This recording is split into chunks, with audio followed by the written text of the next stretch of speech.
Fadi Live, là où s'écrit l'influence. Qui maîtrise les récits façonne l'avenir. Bienvenue dans Fadi Live, le podcast qui explore comment l'IA, l'influence, la géopolitique numérique et les médias redéfinissent les dynamiques de pouvoir. Je suis Fadila Brahimi.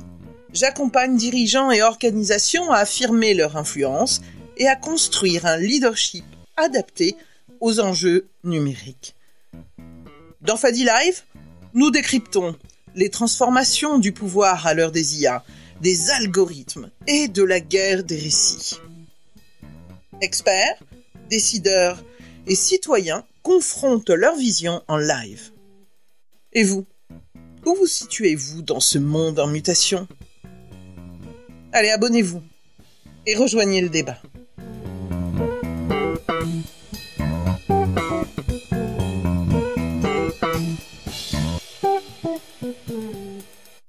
Ton boulot va-t-il survivre à l'IA ? Fantasme et réalité, c'est notre sujet de ce soir et je suis ravie en fait de vous accueillir. Alors ce soir, on ne va pas faire peur, on ne va pas non plus vous rassurer, mais depuis 2 ans, l'IA, ce n'est plus un sujet lointain, c'est du concret, c'est des outils qu'on utilise dans les offres d'emploi. Et puis cette petite phrase qui revient un petit peu partout, ton métier va forcément changer. Mais alors changer comment, pour qui, et surtout en fait qui décide. Quelques chiffres, c'est jamais agréable de citer des chiffres comme ça dans un édito, mais je trouve quand même que c'est assez important, ça pose un peu le contexte. En France, les métiers dits augmentés, c'est-à-dire le fait qu'on soit assisté, optimisé, partiellement délégué par l'IA, ont explosé de plus de 252% depuis 2019. Et ceux qui sont touchés par l'automatisation, où l'IA exécute une partie des tâches, parfois invisibles d'ailleurs, c'est plus de 223. Et rien qu'en 2024, il y a 166 000 offres d'emploi liées à l'IA, rien qu'en France. Alors certains crient à la disparition du travail. Notamment le forum, on va dire, économique mondial, nous annonce qu'il y a 92 millions d'emplois qui pourraient disparaître d'ici 2030. Et pas simplement à cause de l'IA, c'est à cause, en fait, de toutes les technologies, on va dire, cognitives, comme la robotisation, l'automatisation. Et puis, il y en a d'autres qui y voient, en fait, plutôt une opportunité de monter en compétences. Pendant que nous, on est en train de débattre, les transformations s'installent, les tâches changent, les métiers se recomposent, le flou s'installe un petit peu. Et même ceux qu'on croyait à l'abri ne le sont plus. On va dire qu'aujourd'hui, quand on est exposé finalement à l'IA, c'est pas forcément dire qu'on a notre travail qui est ou notre emploi qui est en train d'être supprimé. Il est parfois reconfiguré, mais peut-être que je vais un petit peu trop loin. On va regarder ça et on va en discuter avec les 2 invités que je suis vraiment contente d'accueillir parce que je vous cache pas en fait que ce sont 2 personnes que je connais depuis très longtemps, notamment depuis l'avènement, on va dire, des médias sociaux. Et je vais commencer déjà par Lucie Mera. Bonsoir Lucie. Bonsoir Fadila. Merci pour cette introduction. Et bienvenue. Alors Lucie Mera est docteure en sociologie, consultante en transformation digitale. Elle accompagne depuis plus de 15 ans les mutations du travail, notamment en entreprise et dans des organisations. Et elle édite une newsletter qui décrypte le futur du boulot et je dirais le présent aussi qui déraille sur LinkedIn. Vous avez le lien, je dirais, dans un des posts que je vous ai épinglés. Et nous avons, alors, je l'ai connu pour l'avènement du web social, mais lui, je crois que il est plus vraiment, c'est pas je crois, il est plus ancien que moi, c'est un pionnier de l'Internet, c'est Alain Lefebvre. Bonsoir Alain. Bonsoir. Alors, pionnier en France, fondateur de Synergie, auteur prolifique, je n'aurai pas assez de temps pour lister tous les ouvrages qu'il a écrits. C'est un observateur sans filtre des promesses techno, retraité mais pas rangé. Il démonte avec lucidité, on va dire, les illusions autour des IA génératives. Vous voyez un petit peu le ton déjà de ces interventions. Ce soir, on va essayer d'avoir au moins 3 types de sujets, mais évidemment, c'est de la sérendipité. On accueille aussi les personnes qui nous écoutent, qui pourraient en fait avoir aussi des réactions et des questions sur ce sujet. Mais ça va être bien, je pense, quand même d'avoir au moins 3 grandes parties qui seront en fait ce que l'IA fait réellement au travail. Le choc un peu des récits, des fractures sociales, parce que ça, on en parle très peu, mais quand même, est-ce qu'on est tous à la même enseigne, etc. Et puis, peut-être demain, qu'est-ce que c'est que demain si on peut autant que possible se projeter. Alors j'ai beaucoup parlé et maintenant je vais vous inviter à parler avec une question un peu sans pincette.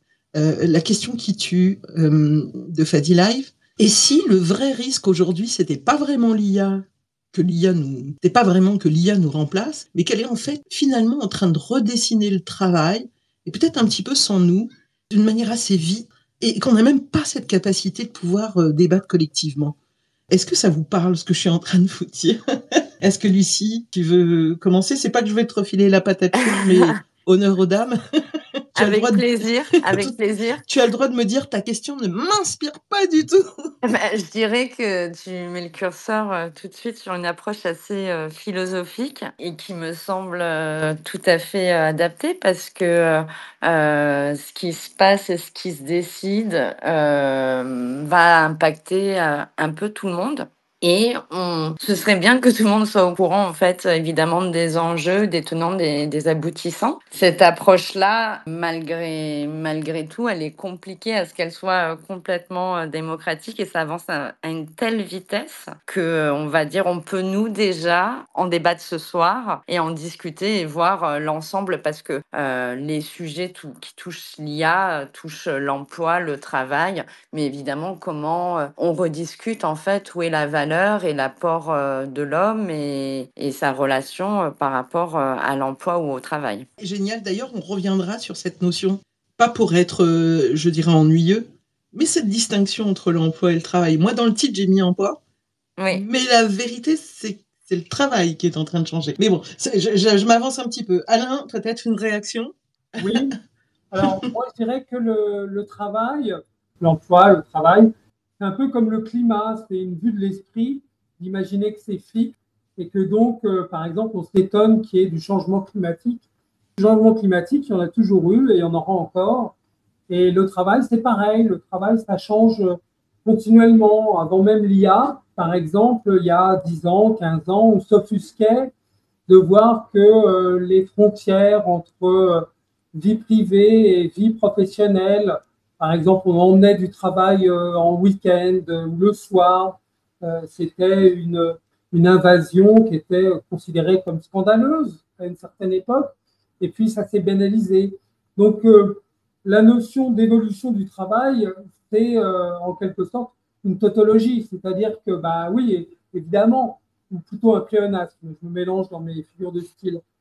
Évidemment que le travail évolue, change. Peut-être qu'il est impacté en ce moment par cette émergence d'une certaine forme d'IA, parce que à chaque fois qu'on dit, bah, il ne faut pas que je parle trop longtemps, il faut éviter les tunnels. Il m'a dit, donc voilà, on va se contenter de ça déjà. Il s'auto-censure. C'est merveilleux. Mais justement, tiens, je vais reprendre avec toi parce que finalement, tu vois, les emplois, c'est des titres, c'est des postes, c'est des fonctions. Et c'est vrai que la distinction, c'est que la notion de travail, c'est de la manière dont on travaille qui est différente. Et on le voit bien de toute façon. Vous l'avez tous vécu. Évidemment, tout le monde n'a pas été impacté de la même manière, mais on a bien vu quand même avec la crise sanitaire qu'il y a beaucoup d'emplois et de familles de métiers qui ont notamment intégré le télétravail. Certains non, évidemment, mais et que aujourd'hui, ça a modifié aussi notre façon de travailler et que les outils aussi qui nous permettent en fait d'être nomades aussi modifient un peu notre façon de travailler. Mais toi qui as connu, Alain, qui a connu quand même des modifications importantes, notamment avec l'arrivée de l'informatique, d'Internet et tout, est-ce que tu dis qu'aujourd'hui, franchement, l'évolution, parce qu'il y a des personnes qui le disent, hein, que la révolution qu'on est en train de vivre ici avec l'IA, finalement, c'est comme les autres révolutions. Moi, je suis encore plus radical que ça parce que je conteste le fait qu'il y ait des révolutions dans le plan technique. Il y en a très très peu. On peut les compter sur les doigts d'une main et encore, d'un menuisier pas très habile. Il n'y en a pas eu énormément dans l'évolution technique de ces 250 dernières années. Donc on parle beaucoup de révolution, mais en fait c'est parce qu'on se gave de mots et qu'on n'a pas de recul. De la même façon qu'on dit c'est inédit, c'est du jamais vu, il faut un quart d'heure pour retrouver des précédents. Donc moi, je suis très méfiant quand j'entends le mot révolution, parce que d'abord, révolution, déjà, ça veut dire faire à l'envers. Et donc, généralement, c'est effectivement pas ce qu'on fait.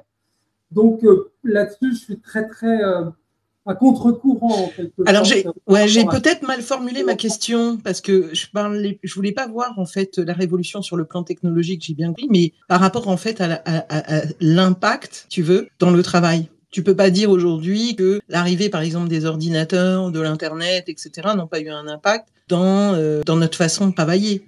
Ça, Aussi, un tu vois ce impact que je très veux dire? important. Ça, oui, bien sûr, c'est incontestable. Tu citais par exemple le télétravail.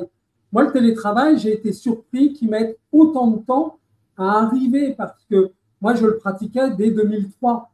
Dès 2003, j'avais des formes de télétravail qui fonctionnaient bien et j'étais très étonné que ça ne se généralise pas. Et finalement, c'est arrivé principalement pendant la crise sanitaire. Et puis là, en ce moment, il y a en quelque sorte un backslash, un retour en arrière. Ah non, le télétravail, c'est pas bien. Il faut que les employés retournent dans les bureaux, tout simplement parce qu'on s'est aperçu que c'est pas qu'on avait plus de mal à les contrôler, parce que quand vous faites du télétravail, si vous produisez pas effectivement quelque chose, ça se voit tout de suite. Mais le middle management, il se disait, bah, moi, à quoi je sers finalement si je ne peux pas contrôler directement les gens? Voilà, Ouais, j'essaie bien à sûr, chaque fois bien sûr. de Alors, compacter de limiter mes réponses. ouais. Si, T'inquiète, Alain. si, Vas-y, Lucille. Oui. si je peux commenter également ta question, moi j'ai l'impression qu'on assiste à une accélération en fait avec les nouvelles technologies depuis plus de 15 ans et dans l'usage de technologies à titre personnel et au sein du travail, avec des frontières qui sont beaucoup moins poreuses, parce que dans le mobile, dans son smartphone, on a ses mails, tous ces outils de travail. Et donc, ce qui en va et rejoint aussi ces nouvelles organisations de travail, de télétravail et hybride. Et pour rebondir sur l'intelligence artificielle, ou qui est pas nouvelle, mais où vraiment l'émergence des intelligences artificielles génératives a été massive, c'est au niveau de l'adoption qui a commencé à titre individuel et qui rejoint les entreprises de façon massive. Et comme on avait pu l'assister il y a 15 ans, 20 ans maintenant pour Facebook, et qui vont s'imposer en fait dans les usages professionnels quotidiens. Ok. On a quelqu'un qui nous a rejoint, c'est Mich Ben. Juste un instant, je vous partage quand même mon avis. On dit souvent que dans le milieu de travail, on a vécu quand même différentes révolutions. On évoque aussi des révolutions sociétales avec l'arrivée de l'imprimerie, puis de l'ordinateur, etc. Moi, j'ai quand même l'impression aujourd'hui qu'on vit une révolution quand même exponentielle de par la massification et la vitesse. On reviendra là-dessus, mais je vais passer la parole à Mich Ben. Bienvenue, Mich Ben.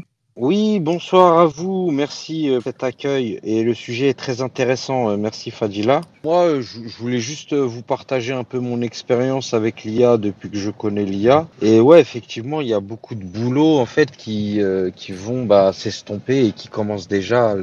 Plus on avance dans le temps et plus on se délaisse quoi d'un comptable. Pourquoi faire un comptable? Il va me servir à quoi? J'ai un ordinateur qui fait pas de RTT, qui est au garde à vous, qui n'attend que ça, des requêtes de ma part. Donc le progrès, il y en a.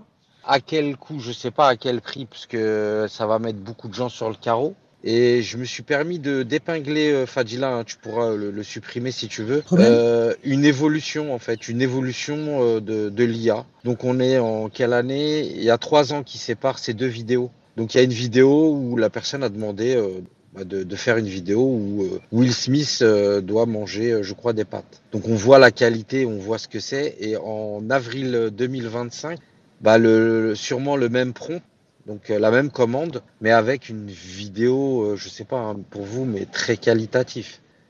Donc Ouais, ça, ouais, ça pardon. c'est vrai. Donc toi, tu prenais l'exemple en termes d'impact. Tu disais par exemple le comptable.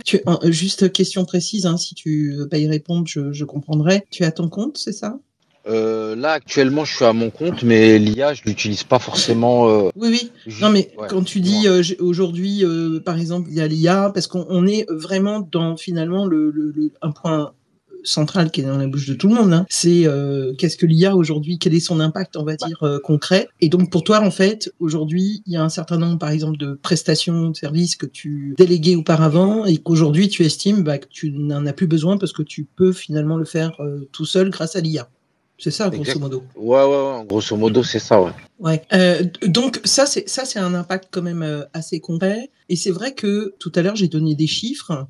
Alors je ne sais pas si Alain ou Lucille voulait réagir par rapport en fait à cette intervention. Certes, dans la projection on dit qu'il va y avoir de nouveaux jobs et tout, mais aujourd'hui concrètement il y a cette impression quand même que l'IA est déjà en train de peut-être de supprimer, alors peut-être pas des emplois, mais au moins en fait des prestations. Peut-être que vous avez envie de l'interpréter d'une autre façon. Je sais qu'Alain, toi, tu dis il n'y a pas de suppression d'emplois. Alors, plus nuancé que ça, et je trouve que l'intervention de Michben est particulièrement intéressante parce que cet exemple qu'il met en avant de cette vidéo où Will Smith mange des pâtes, c'est une espèce de benchmark et ça participe à, grosso modo, l'effet des mots qu'organise l'IA depuis 2022. Mais on a un autre exemple encore plus récent, c'est une publicité faite par Kalshi. Alors, Kalshi, c'est un service de paris en ligne, de paris sur un peu n'importe quoi. Qui est-ce qui va gagner le prochain match? Est-ce qu'il y aura la guerre entre tel pays, etc. etc. Bon. Et Kalshi a diffusé un spot publicitaire de 30 secondes qui a été réalisé par un prestataire isolé qui a fait ça pour un budget de $2000. Et c'est absolument formidable parce que normalement, ce genre de spot publicitaire de 30 secondes, donc de qualité cinéma en quelque sorte, hein, eh bien, ça coûte bien plus cher. Mais le prestataire raconte également que pour arriver à faire des séquences vidéo qui duraient 3-4 secondes et puis il en a mis une dizaine les unes derrière les autres, il a fait de 300 à 400 itérations pour arriver au but. Donc, c'est un investissement personnel important. Et bon, le résultat final est pas mal. Et la morale qu'on doit tirer de tout ça, c'est que ça ne supprime pas tous les jobs. Les gens qui sont à l'aise avec ces nouveaux outils s'en tirent très bien. Et les autres vont être obligés, ceux qui profitaient du fromage précédent, des réalisations vidéo qui coûtaient très cher et dont le budget se chiffrait forcément en dizaines de milliers de dollars ou d'euros pour quelques secondes, vont être obligés d'augmenter leur niveau de compétitivité. Mais ce que je voudrais également mettre en avant, c'est la grande fracture que nous apporte l'IA générative entre l'effet des mots d'une part, qui impressionne beaucoup et à raison un peu tout le monde, et puis ensuite la réalité concrète sur le terrain. Et là, on en parle beaucoup moins, mais c'est en quelque sorte la différence entre théorie et pratique. Donc je donnerai un exemple un peu plus tard. Merci. On est en plein dans le combat création versus destruction, Lucie. Oui, tout à fait. Je vais rebondir sur ce sujet aussi. Alors, moi, je suis assez en phase avec ton analyse, Fadila, sur le fait que aujourd'hui, peut-être que les demandes détruites ou annulées, on les mesure plus sur un environnement de prestation de services, de missions, de freelance, notamment donc dans l'industrie créative, culturelle. Et très certainement dans des intentions de recrutement, notamment sur des profils juniors, puisque des outils bien utilisés, bien exploités, peuvent prendre en charge une partie du travail qui est confié en général sur les emplois, les premiers jobs. Oui, excuse-moi, j'ai été un petit peu perturbée. En fait, moi, quand j'ai regardé les chiffres, hein, j'espère que je vais pas être en décalage parce que j'ai eu un petit moment d'inattention. Quand je regarde les chiffres, et c'est toujours difficile, hein, on va parler de nouveaux emplois qui vont être créés et des emplois qui vont disparaître. Par contre, en fait, ce que je ne trouve nulle part, c'est comment en fait la courbe va s'effectuer, à quelle vitesse, quel est l'impact. Et j'ai l'impression, alors je me trompe peut-être, que nous allons avoir peut-être dans un premier temps une phase qui va être cette phase-là de dire finalement on va utiliser les outils IA parce que ça nous rend beaucoup plus performants, ça nous permet d'aller beaucoup plus rapidement, et puis finalement ça nous permet aussi peut-être aussi de faire des économies sur un certain nombre de services, et que parallèlement, eh bien, il va y avoir d'autres métiers qui vont certes se créer, il y a des métiers qui vont aussi évoluer, il y a des compétences qui vont devoir aussi s'ajouter, se muer, mais là où je parlais tout à l'heure de la vitesse, c'est que les autres évolutions qu'on a pu connaître, je parle dans l'histoire de l'humanité, les choses se sont faites en fait se sont étalées. Elles sont pas arrivées, on va dire, de manière aussi franche, aussi radicale. Et l'exemple de tout à l'heure que vous expliquez, par exemple, sur l'IA, regardez les IA génératifs, les progrès qu'elles ont pu faire en l'espace de 2-3 ans, quoi. C'est quand même assez impressionnant. Et donc, au niveau des emplois, moi, je fais un petit peu ce parallèle. Je sais pas, toi, Alain, qui est persuadé que finalement, ça va se résorber, est-ce que tu as une idée un peu des courbes ou une idée de savoir, en fait, combien de temps on va rester encore dans ce flou? Je sais que c'est une drôle de question que je pose, hein. On est en pleine discussion, on n'est pas des sachant tout, n'est-ce pas? C'est une question qui me fascine parce que dans l'évolution technique, depuis 30 ans, même 40 ans, et ça fait 40 ans que je la suis, on n'arrête pas de dire « oh là là, ça va de plus en plus vite, ça accélère, etc. » Soyons clairs, pour moi, c'est des conneries. Il n'y a pas plus d'accélération que de barre en branche. C'est un thème qui revient continuellement et qui est relativement facile à combattre. En fait, aujourd'hui, contrairement à ce qu'on pourrait croire, on n'est pas dans une phase d'accélération. Quand on examine les différents secteurs techniques, on s'aperçoit qu'il y a plutôt une certaine stagnation et que l'accélération, on les voit surtout dans les effets démo spectaculaires, mais qui ne se traduisent pas dans des applications pratiques. Sur l'emploi, par exemple, parce que c'est particulièrement intéressant, en 2023, au début donc de l'avènement de l'IA générative, à chaque fois, j'insisterai pour dire IA générative, parce que l'IA ne se résume pas à l'IA générative. Oui, tout à fait. C'est important aussi à le dire et à le répéter. C'est celle qui est plus, on va dire, aujourd'hui la plus communément connue, même de personnes, par exemple, qui sont pas dans la vie active aujourd'hui. C'est aussi ça. Hein. Oui, absolument. C'est celle qui est perceptible. Les autres, elles sont parfois un peu invisibles. Hein.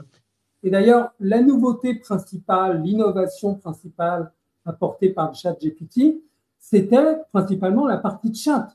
Parce que les transformers, toute la technique qui est en dessous, c'est quelque chose qui existait depuis longtemps, mais l'idée intéressante, innovante et était juste en timing de la part d'OpenAI, c'est d'avoir rajouté au-dessus une interface qui permette de l'évoquer facilement à travers un prompt. Donc c'était ça véritablement la nouveauté de l'IA générative. Parce que sinon, en fait, ces systèmes, on les manipule grosso modo depuis 2011. Et là, en ce moment, on ne fait qu'ajouter des moyens techniques, de la brute force quelque part, pour en augmenter la capacité de produire des résultats. Je reviens sur les emplois et puis j'essaye de faire bref. En 2023, Goldman Sachs, la banque bien connue, publiait un de ses rapports, comme souvent, qui disait, je vais reprendre le titre, voilà, l'IA peut remplacer l'équivalent de 300 millions de jobs, 300 millions d'emplois. Ça, c'était en 2023. Et en 2024, en juin 2024, un nouveau rapport de Goldman Sachs qui dit finalement l'IA générative, beaucoup de dépenses pour très peu de bénéfices. Ils avaient examiné les résultats financiers des différents grands acteurs. Donc, on s'aperçoit que les études qui sont proposées par les uns et par les autres sont très circonstancielles. À un moment, il faut dire ceci pour faire vendre, et puis quelques mois après, sans aucune vergogne, on dira le contraire, toujours pour faire vendre. Voilà, j'arrête là. Je me permets, Fadila? Oui, vas-y. Donc, ouais, je reviens juste sur deux, trois éléments là que vous disiez juste avant. Il y a même les sociétés, hein, les grosses firmes en fait, qui commencent à rentrer aussi dans l'IA, hein, qui se font limite. Bah moi, pour la société pour laquelle je travaille, ils ont moulé une IA sur mesure pour eux en fait, avec différents abonnements. Donc il y a de l'OpenIA, il y a du DeepSeek, il y a etc. Et du coup, bah ils sont entre guillemets autonomes. Il y a une période d'apprentissage. Une fois que la période d'apprentissage est atteinte, bah, on peut lui demander un peu ce qu'on veut. Moi, je manipule beaucoup moi l'IA. Je fais de la musique avec l'IA. Je fais bah, des clips. Je fais un peu de tout. Et sincèrement, je pense qu'on n'est pas prêt parce que les constructeurs de ces fameuses puces, je vais pas citer, mais Nvidia par exemple, qui ont doté leur dernière console avec une puce avec de l'IA dedans. Donc je pense que même sur nos appareils, bah, ça va donner, voilà quoi. L'IA juste de Apple là qui font la pub actuellement, bah tu lui décris un emoji, il te le fabrique sur place en fait. Il génère des emojis. Et ça, je pense qu'on arrive vraiment dans une nouvelle ère où tout sera Alors, personnalisable. je vais donner un Pardon. élément chiffre qui va aller qui va compléter aussi ce que disait Alain les scores d'automatisation sont légèrement en fait inférieurs en 2025 par rapport à 2023. Ce que ça veut dire, on va dire grosso modo, c'est que ce chiffre-là indique qu'il y a une forme d'adaptation, une résilience en fait des emplois face à l'IA. À savoir que peut-être en fait que finalement le message concernant en fait la mutation, l'appropriation est en train de se faire. Alors je ne sais pas si Lucie voulait apporter un complément avant que je passe la parole, mais il y a un sondage qui est en haut. Certains ont déjà répondu. On a 31 votes où j'ai posé la question as-tu l'impression que ton travail pourrait disparaître à cause de l'IA, on a, tiens, c'est un petit peu bougé, 58% de gens qui disent non, je m'adapte. Donc, 19% qui disent oui, clairement.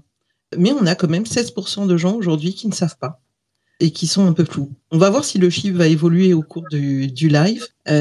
Lucie, est-ce que tu voulais dire quelque chose, réagir par rapport à tout ça? Ouais, vas-y. J'ai vu quelqu'un qui a levé la main, donc on Oui. peut écouter peut-être la personne qui souhaitait intervenir. Avec grand plaisir. Bonsoir, Alfafa. Bienvenue. Merci pour l'accueil, bonsoir à tous. Je voulais juste revenir sur un point qu'a soulevé Mich Ben, vous émettre une interrogation par rapport à l'expert comptable IA, par rapport à son activité. Quelle est la dimension, ou plutôt où on serait la responsabilité civile et pénale d'un agent IA par rapport à ce genre de prestations qui seraient faites par un agent IA qui remplacerait un être humain qui, lui, porte une responsabilité civile et pénale. Je ne sais pas si j'ai été clair. La question, elle est claire, mais la question, elle est pointue. Il n'y a aucun juriste dans la salle. Je vais demander à mon IA. Attendez les gars. J'ai vu des choses Alors, passer concernant la créa, mais là, sur la comptabilité, je ne sais pas. Lucie, je te laisse répondre. Oui, je peux intervenir. Alors, merci pour cette intervention et pour cette question. De ce que j'ai pu lire, en effet, le métier de comptable et pas celui d'expert comptable ferait partie des métiers qui pourraient être le plus remplacés pour la simple et unique raison que l'automatisation permet de faciliter, d'augmenter le nombre de pièces à saisir, etc. Donc, je pense que pour répondre à la question sur la responsabilité, alors ça dépasse évidemment mon scope de compétences, mais c'est là où l'IA ne va pas remplacer les validations que ferait un expert comptable, mais peut-être la taille d'un cabinet et du nombre de comptables nécessaires pour gérer certaines saisies qui seront remplacées. Après, on peut imaginer évidemment un déplacement des tâches et du coup de la capacité à chacun de pouvoir contribuer dans la prestation en réattribuant du temps et des heures. Lucie, je me permets, Oui. l'IA, il tombe jamais malade. L'IA, il est toujours en bonne santé. L'IA fait L'être beaucoup humain, je crois pas. d'hallucinations quand même. Désolé. Quand il est mal réglé, je suis d'accord. Pas que mal réglé, hein, mais faut maîtriser quand même aussi le prompt. Et puis il y a d'autres éléments, je pense qu'en fait aujourd'hui quand même il faut encore un peu d'humain derrière, Alain, non? Il y a quand même c'est quand même, on n'est pas à l'abri en fait d'erreurs aujourd'hui. Non, mais il faut savoir que les différents systèmes comment dire, d'IA générative, ce qu'on appelle les large language models, ils font. Alors moi, j'aime pas le terme hallucination parce que c'est un anthropoformisme qui est mis en avant par la propagande. Donc pour vous faire croire qu'ils pensent, ils raisonnent, puis des fois ils délirent. Non, ce sont des modèles statistiques qui se disent bon, j'ai tel bloc de données, quel est le bloc de données le plus probable qu'on peut mettre à côté. C'est pas plus que ça. C'est seulement ça. Donc, les hallucinations, comme on dit, aujourd'hui, c'est au moins 50% des réponses. C'est-à-dire, dès qu'on rentre un peu en dehors de leur zone de confort, de leur zone pour laquelle ils ont été entraînés et sur lequel on fait des effets démo, eh bien, on a des résultats qui sont délirants. Récemment, Luc Julia citait l'exemple d'une prof de français qui disait à ses élèves, bah, vous allez utiliser ChatGPT pour leur demander un résumé en 2 pages de la vie de Victor Hugo. Alors les élèves étaient ravis, ils disaient ouais, chic madame, c'est génial, c'est moderne. Et hop, voilà, c'est fait, on peut aller en récré. Ah non, maintenant on va lire les 2 pages, on va lire le résumé. Et il y avait 5 erreurs grossières dans la vie de Victor Hugo. Bon, c'est pas ChatGPT. Tous les modèles se trompent. Moi, j'utilise Mistral, mais à chaque fois, quand il me donne un résultat qui est en dehors de ma zone de compétence, je vérifie, je regarde. Bon, Mistral se trompe relativement peu, mais tous ces systèmes ne sont pas dignes de confiance, ne peuvent pas être utilisés pour des tâches critiques. Et donc, encore moins pour des contextes où il faut certifier, garantir et qu'il y a une implication juridique sur le résultat mis en avant, le résultat certifié, comme le demandait Alphafa tout à l'heure. Parfaitement raison. D'ailleurs, si parmi les personnes qui nous écoutent, il y a des personnes qui veulent témoigner de l'impact, aussi bien en gain qu'en perte, on va dire, dans leurs emplois, vous êtes aussi les bienvenus. Moi, de vue de ma fenêtre, je vois quand même que sur les métiers, par exemple, du conseil, il y a quand même des impacts assez importants, donc des bons de commande qui ont été quand même extrêmement chutés. Et si je prends en référence là, pourquoi tout à l'heure j'ai parlé d'hallucination, on a eu un documentaire, alors il y a des documentaires qui se valent et d'autres moins, etc. Mais il y avait un exemple que je trouvais quand même assez pertinent. La mise en place, par exemple, de l'IA pour les inspecteurs des finances, des impôts plutôt, dans leur expérience, durant 1 an, ils se sont aperçus que, in fine, l'IA leur avait généré finalement des enquêtes qui étaient finalement, futiles, parce que les alertes, in fine, c'était pas extrêmement pertinent. Donc, ils ont perdu beaucoup de temps, en fait, à aller auditer des dossiers qui ont rapporté beaucoup moins que lorsque eux faisaient, en fait, un audit avec leur propre méthode. L'expérience, en tout cas, n'était pas concluante. Alors, ça veut pas dire pour autant que ça va s'arrêter là, parce que c'est une expérience et certainement qui vont faire évoluer. Mais peut-être que nous sommes justement dans cette phase aujourd'hui où on peut dire quand même qu'il y a des effets assez flagrant pour le moment. Peut-être, et je crois que Lucie était assez d'accord avec tout à l'heure ce que je disais, qu'il y a des effets qui sont là quand même pour le moment, où on se dit bah finalement l'IA peut remplacer telle tâche et peut faire telle et telle tâche, et que peut-être qu'on a mis un petit peu la charrue avant les bœufs, c'est-à-dire, moi je reste persuadée qu'on a, comment dire, intégré finalement l'IA sans avoir une réflexion, on va dire, sur le travail de manière générale. Oui. Je sais pas, toi qui as l'expérience d'intervenir dans des organisations et dans des entreprises, est-ce que tu perçois ça ou pas? Si tu peux. À qui tu poses la question, Fadila? À toi, ma chère. Ah, bah, parfait. Écoute, oui, moi je suis assez d'accord, hein, sur le fait qu'il y ait pas eu vraiment de réflexion et aussi de s'interroger sur l'éthique parce qu'on nourrit la bête de nos données et comme vous le soulignez, tous les 2, le progrès, l'accélération, est quand même assez incroyable et on s'interroge assez rarement, sur, les limites de ce qu'on va confier et de ce qu'on va faire pour entraîner entraîner en fait ces IA, à les rendre encore plus performantes. Je pense que le piège un peu, c'est que toute personne qui devient utilisateur voit très rapidement beaucoup de possibilités, de bénéfices, sans derrière complètement au niveau de la société que nous, on ait le temps de faire un pas de côté pour dire qu'est-ce que ça implique et comment on s'adapte à cette situation. Est-ce que notre temps de travail grâce à l'IA va-t-il pouvoir être réduit à salaire équivalent maintenu? Est-ce que le travail va être de plus en plus rare, se raréfier? Est-ce que le travail va complètement se déplacer ou en tout cas qu'en tant qu'humain on apporte au travail? Il y a vraiment des réflexions profondes à mener et c'est vrai qu'il y a une sensation où, que je partage avec toi de rapidité et d'usage aussi qui, moi j'ai l'impression que ça va de plus en plus vite. Il y a un déplacement aussi de la gravité, du digital, des technologies et même de l'accès à l'information parce que, on voit de plus en plus, des plateformes comme ChatGPT, devenir, le premier réflexe pour une recherche, d'informations qu'on faisait, dans la majorité des cas, sur Google, jusqu'ici, depuis longtemps.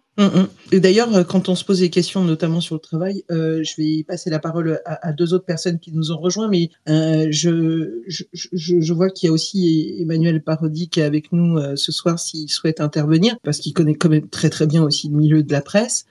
Là, l'impact, il est quand même assez flagrant, hein. Il y a quand même des rédactions qui aujourd'hui ont réduit de manière drastique leur personnel parce que ils font appel en fait à des IA, notamment sur tout le travail autour, évidemment pas de l'investigation, mais de tout ce qui est brève, production, on va dire, de contenu de masse, etc. Donc voilà, je sais pas.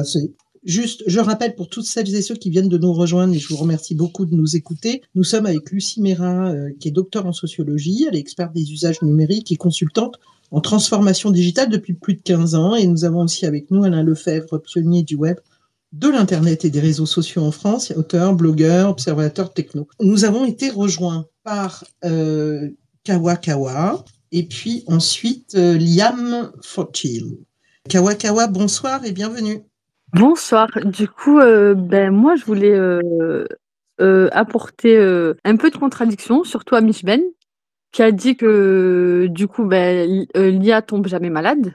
C'est ce que tu as dit, Michben? Bah ouais, attends, je regarde mon IA. Non, non, elle est pas malade. Elle est pas malade. Ok. Et une panne informatique, tu fais comment?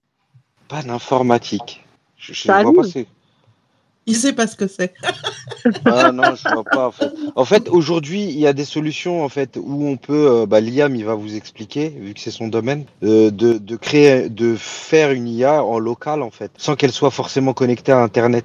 Ah bon, parce que du coup, moi, dans mon métier, on utilise un logiciel qui inclut de l'IA et ça nous facilite le travail. Je dirais qu'en termes de production, on produit plus grâce à l'IA, mais non, il y a toujours besoin quand même de la main humaine derrière. Et par exemple, là actuellement, ce mois-ci, on a eu un bug en fait. On doit importer des données et si on les vérifie pas, et il y avait beaucoup d'erreurs. Si c'est pas vérifié par l'humain, c'est pas modifié, donc ça part comme ça. Et en l'occurrence, je parle de bulletin de salaire. Donc, il y avait de gros soucis, donc personne ne serait payé correctement. Enfin bref. Donc moi, je pense qu'il y a toujours besoin de l'humain quand même. Alors oui, on produit plus grâce à l'IA, mais on a toujours besoin d'être là quand même. J'ai une question.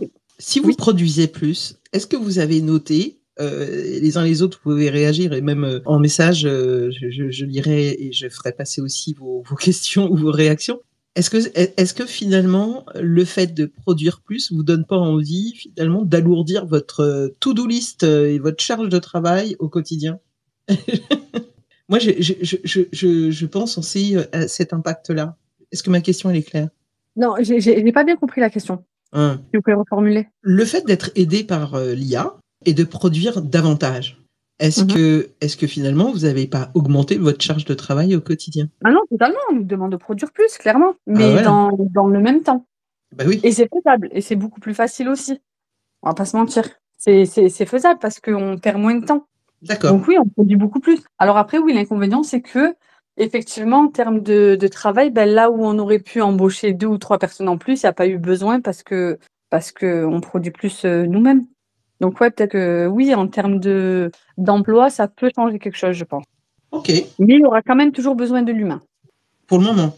Vous êtes d'accord, Lucie et Alain? On aura toujours besoin de l'humain? Je suis assez d'accord avec le témoignage sur le fait que voilà, la valeur ajoutée va être déplacée sur un élément de vérification, de validation, de complexité pour que les tâches qui peuvent être automatisées, si je comprends bien, c'est le cas avec certainement un éditeur pour des bulletins de paye, nécessite moins de répétitions en fait. Moi, je suis certain que l'humain va rester dans la boucle encore pendant un long moment parce que la qualité principale de l'humain au travail, c'est sa polyvalence, c'est sa capacité à affronter des situations inédites. Et on le voit aujourd'hui avec, par exemple, les robots de livraison, les petits chariots à 4 roues téléguidés qui semblent déambuler tout seuls dans les rues, que ce soit à San Francisco, à Chicago et ailleurs.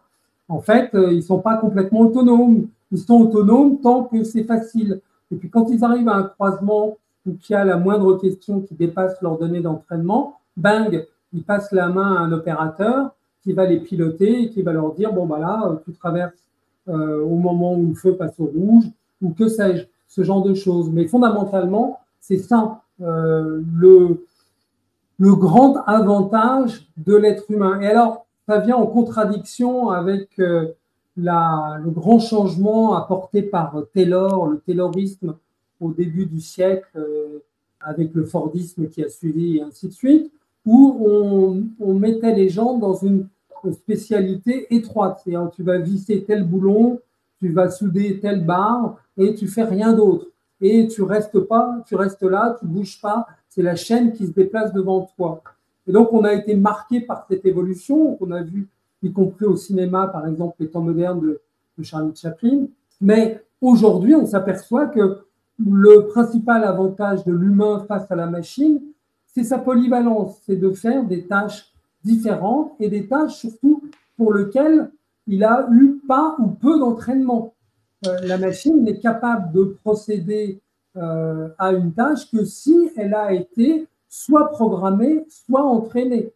Et tout à l'heure, parce que là je vais arrêter de parler, je vous raconterai une petite histoire qui illustre l'importance des données d'entraînement. Il y a même 2 petites histoires qu'on néglige toujours vis-à-vis des IA, parce que j'entendais tout à l'heure un des intervenants, je ne suis pas sûr que ce soit Lucille, mais bon, ça fait l'importance, qui disait et ça va s'améliorer.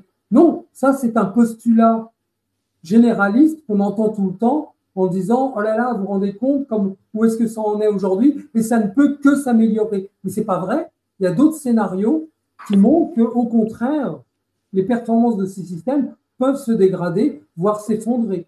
Et ça, pareil, j'en parlerai plus. Tu as dit quelque chose qui m'a fait sourire parce que j'ai vu une vidéo de 2020, ceux qui connaissent pas 2020 sur LinkedIn, les monologues de 2020, donc des vidéos. Il aborde, on va dire, tous ces changements sociétaux avec beaucoup d'humour. Et il nous a dit, pour le moment, j'ai l'impression que c'est plutôt moi qui bosse pour les IA que l'inverse. Voilà. Ce qui est quand même pas faux parce que par moment, quand on a du mal à écrire le prompt ou autre, on a vraiment l'impression en fait qu'on passe plus de temps en fait à écrire ce prompt et à expliquer ce qu'on veut. Donc je parle des IA génératives et je vais prendre une petite réaction de Lyon là par écrit qui nous dit apprendre à rédiger des prompts. L'IA peut me pondre un prompt, l'élever, lui donner un nom et le marier avec un autre prompt pour faire une nouvelle génération de prompts. Et il était mort de rire. Ok, donc c'est très drôle. On va accueillir Liam Forchill. Bonsoir et bienvenue. Bonsoir Fadila, bonsoir tout le monde, merci. Je voulais pas forcément apporter de traduction, c'était juste pour fournir un témoignage, puisque je travaille depuis quelques semaines justement dans le domaine. Et je voulais justement vous parler d'une nouvelle vague en fait qui est en train d'arriver et qui est un peu sous le radar, parce que tout le monde parle essentiellement de l'IA générative de manière standard, comme on peut le voir avec ChatGPT, et en citant justement ChatGPT. Et en fait, à côté, il y a une grosse entreprise qui s'appelle Anthropic, donc qui est entre guillemets concurrente, et qui a créé une IA, je pense que vous devez connaître, qui s'appelle Claude. Et en fait, cette boîte, en 2024, ils ont sorti un standard qui s'appelle MCP. Donc c'est de la même envergure que la Wi-Fi ou le Bluetooth pour ce qui est de la communication entre des systèmes d'information. Donc on est vraiment de cette envergure-là en termes de révolution. Et en fait, ça va permettre d'associer, si vous voulez, des tâches précises à des ordinateurs, à des serveurs distants, et de pouvoir les exécuter à travers un prompt. Donc typiquement, vous allez avoir un ordinateur, et juste en tapant un prompt, vous allez pouvoir déclencher des actions sur des ordinateurs distants qui, eux, seront déjà programmés et pourront aussi utiliser un LLM sur leur propre système pour avoir un chemin de pensée, un raisonnement et une pertinence dans les actions et la réflexion à mener. Donc je pense que ça va complètement chambouler le monde du travail dans énormément de domaines. Voilà, c'était juste pour vous apporter ce petit témoignage. Si je peux rebondir, ça veut dire que cette idée de polyvalence et d'interconnexion, en fait, elle est complètement fluide et déjà opérationnelle. Oui, c'est ça. En fait, Anthropic, ils ont gardé ça secret pendant un peu plus d'un an, même 2 ans, je crois. Et ça a été rendu public fin 2024 et ça a directement été adopté par pas mal de majors dans le domaine comme Microsoft, Google et autres. Et MCP pour Model Context Protocol, j'ai pas précisé. Merci beaucoup.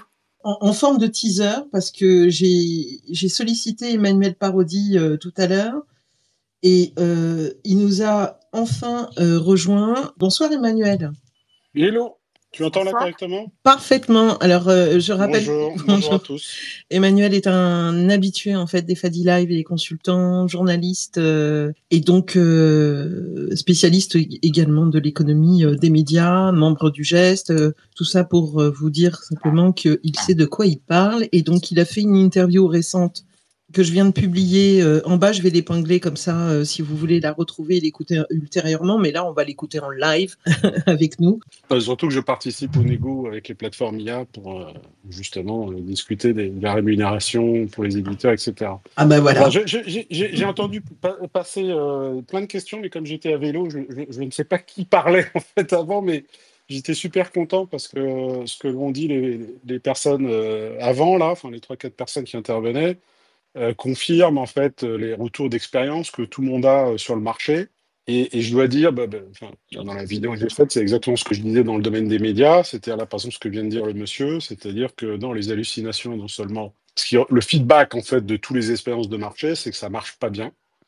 Et que, effectivement, le constat, c'est qu'en réalité, les hallucinations, non, on ne peut pas y échapper. Ce qui veut dire que dans certains usages, et moi je vais parler essentiellement d'IAG, c'est-à-dire pour un usage, on va dire, de médias, donc dans l'idée de publier des choses. Et ben le problème, c'est justement ça le constat, et c'est pour ça que tout le monde revient sur le scénario de remplacement des gens. Ça ne veut pas dire que des tâches ne sont pas remplacées, mais en fait, tout le monde bute sur un problème, et c'est ça qu'on est tous en train d'expérimenter. C'est pour ça que j'ai aimé entendre les témoignages qui disaient la même chose dans d'autres industries. C'est qu'en fait, non, on ne peut pas, et que ça fait partie inhérente du système d'avoir des hallucinations.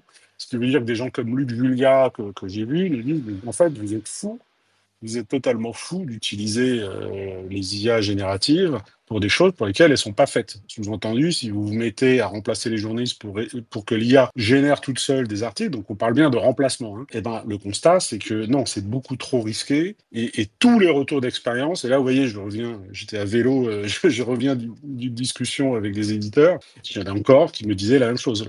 Tous les tests qui sont faits en interne disent, même si c'est super, même si c'est extraordinaire, non, en réalité, on est en train de découvrir que non seulement on ne peut pas totalement limiter les hallucinations, mais en plus, ça empire. Et je crois que c'est ce que disait le monsieur juste avant, et je vous confirme, ça empire.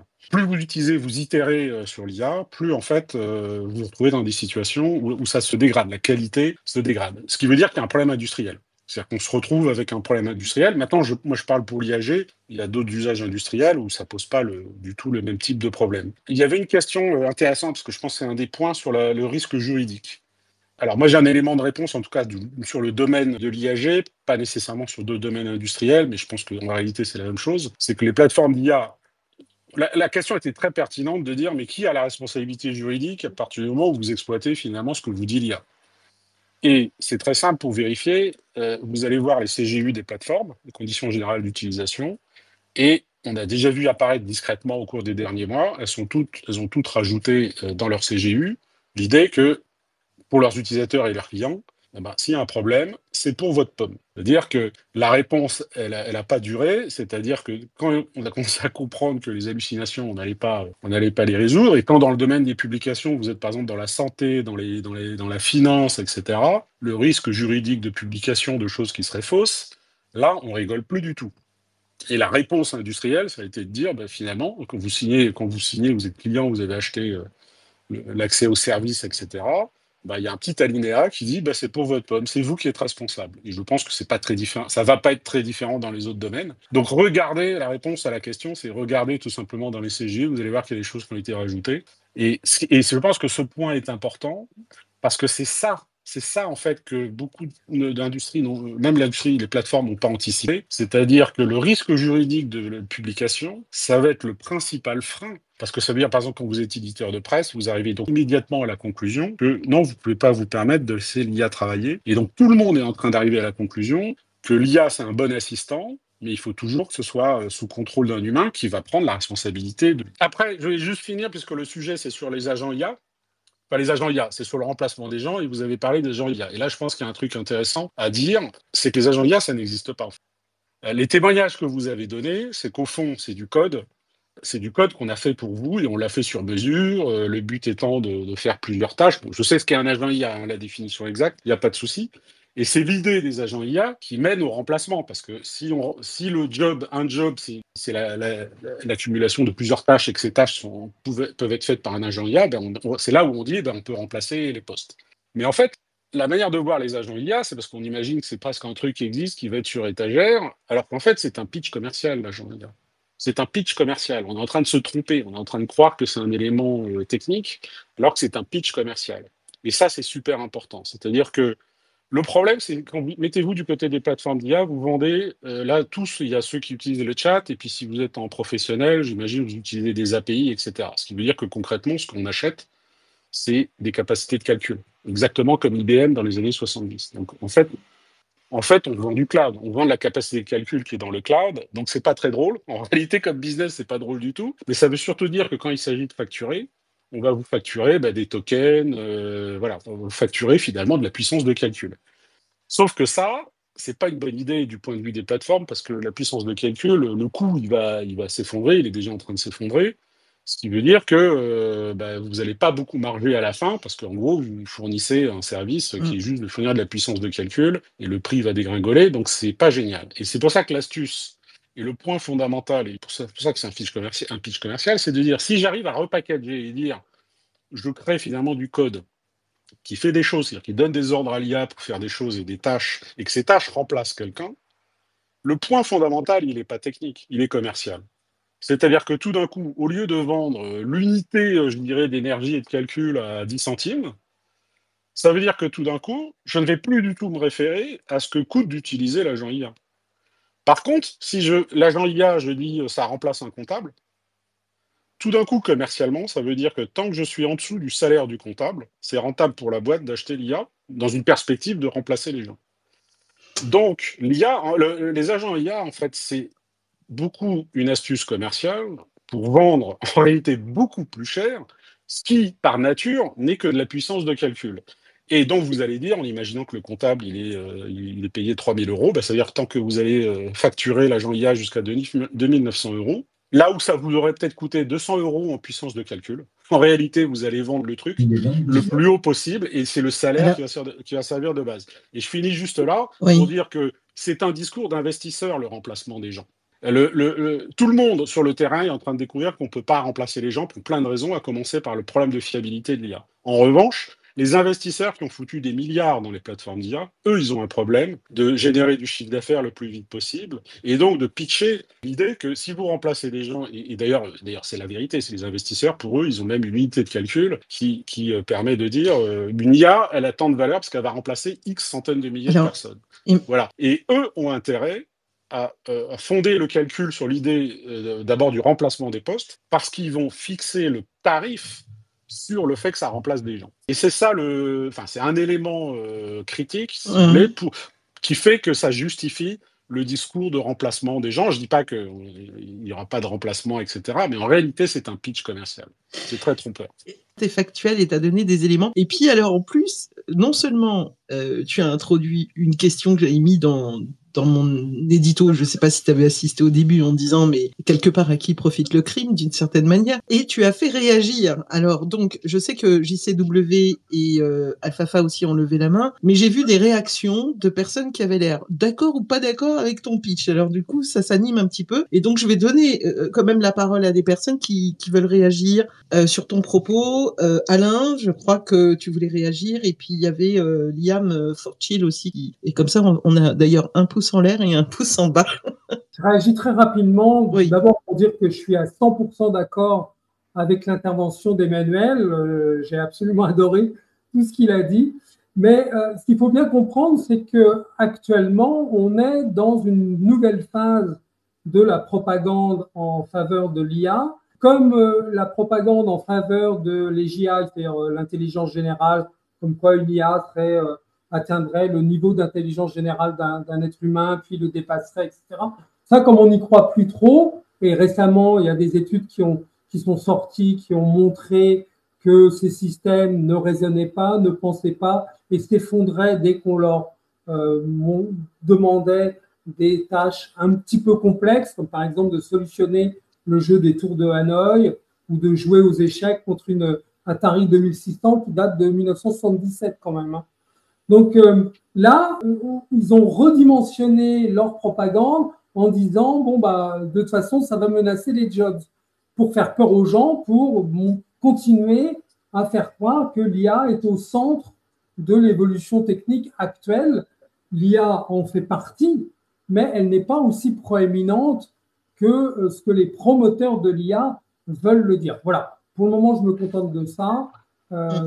Ouais, je peux réagir juste parce que c'est très très juste. Rapide, et en hein. fait, il y a deux écoles. Parce qu'en fait, ce que décrit monsieur sur l'IA générale, en fait, il y a deux écoles qui sont en train de s'affronter. Il y a en gros le discours, et là aussi, c'est un pitch commercial en fait de ChatGPT et d'OpenAI. C'est eux qui ont un intérêt à vendre l'idée qu'il y a une IA générale qui va arriver, parce que eux, ils vous disent tout le temps, bon, il y a des hallucinations, mais vous inquiétez pas, l'année prochaine, il y a un truc qui arrive qui va corriger. Et le discours de l'IAG, c'est grosso modo ça, c'est de dire, l'IA, voilà, donc continuez à vous abonner à OpenAI. En gros, il y a un intérêt commercial critique à tenir ce discours. Ce qui est plus inquiétant, c'est que j'avais totalement sous-estimé que c'est aussi le discours en partie de Google. En revanche, de l'autre côté, c'est là où des gens comme Yann LeCun, donc le patron de l'IA de Meta et de Facebook, qui est un Français, ou Luc Julia, ils disent exactement l'inverse. Donc il y a vraiment deux écoles qui disent non, les hallucinations, vous n'arrivez jamais à les corriger. L'IAG, c'est de la bouffonnerie parce que l'IA n'est pas intelligente.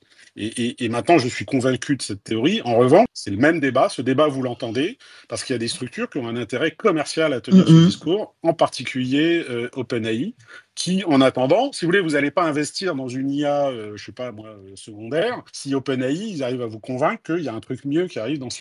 Alors Emmanuel, Voilà. je ne sais pas si Lucille voulait intervenir, ou est-ce que je passe la main à Liam Forchill qui était en désaccord a priori.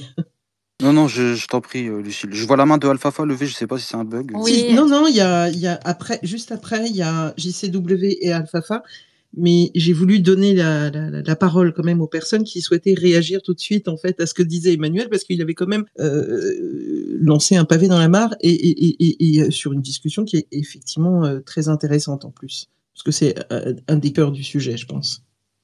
Moi, je n'ai pas de commentaire particulier. D'accord. S'il y avait d'autres personnes qui voulaient intervenir, après, j'interviendrai sur un autre sujet, Ok. sur vraiment les emplois. Te sens libre, tu es l'invité, donc tu peux Merci. réagir comme tu veux. Yann Forchill, Oui, bah moi j'étais plutôt en contradiction pour le coup c'est par ce ce que qui a j'ai été compris. dit, notamment par rapport à l'existence ou non des agents IA. Pour moi, ils existent parce que ce qui définit un agent IA, c'est justement son autonomie, son adaptabilité et son interactivité. Et aujourd'hui, c'est ce qu'on peut observer avec justement l'orchestration des différents langages, des différents LLM avec des fonctions associées derrière. Et deuxième point sur lequel j'étais pas d'accord, c'était la puissance de calcul et la vision investisseur de la chose. Faut savoir qu'en Europe, en fait, la question, elle se pose même pas encore d'un point de vue, si on adopte ça du prisme entrepreneurial. Et elle ne le fera pas en fait. Tant qu'elle sera bridée par une législation informatique comme la RGPD ou la LPM, pour des utilisations de l'IA en milieu industriel ou pour des gros secteurs, on reste en fait toujours avec un train de retard. Et je pense qu'en fait, il n'y a pas vraiment de bonne ou de mauvaise interprétation. Je pense que c'est deux visions qui s'affrontent entre ceux qui suivent le pas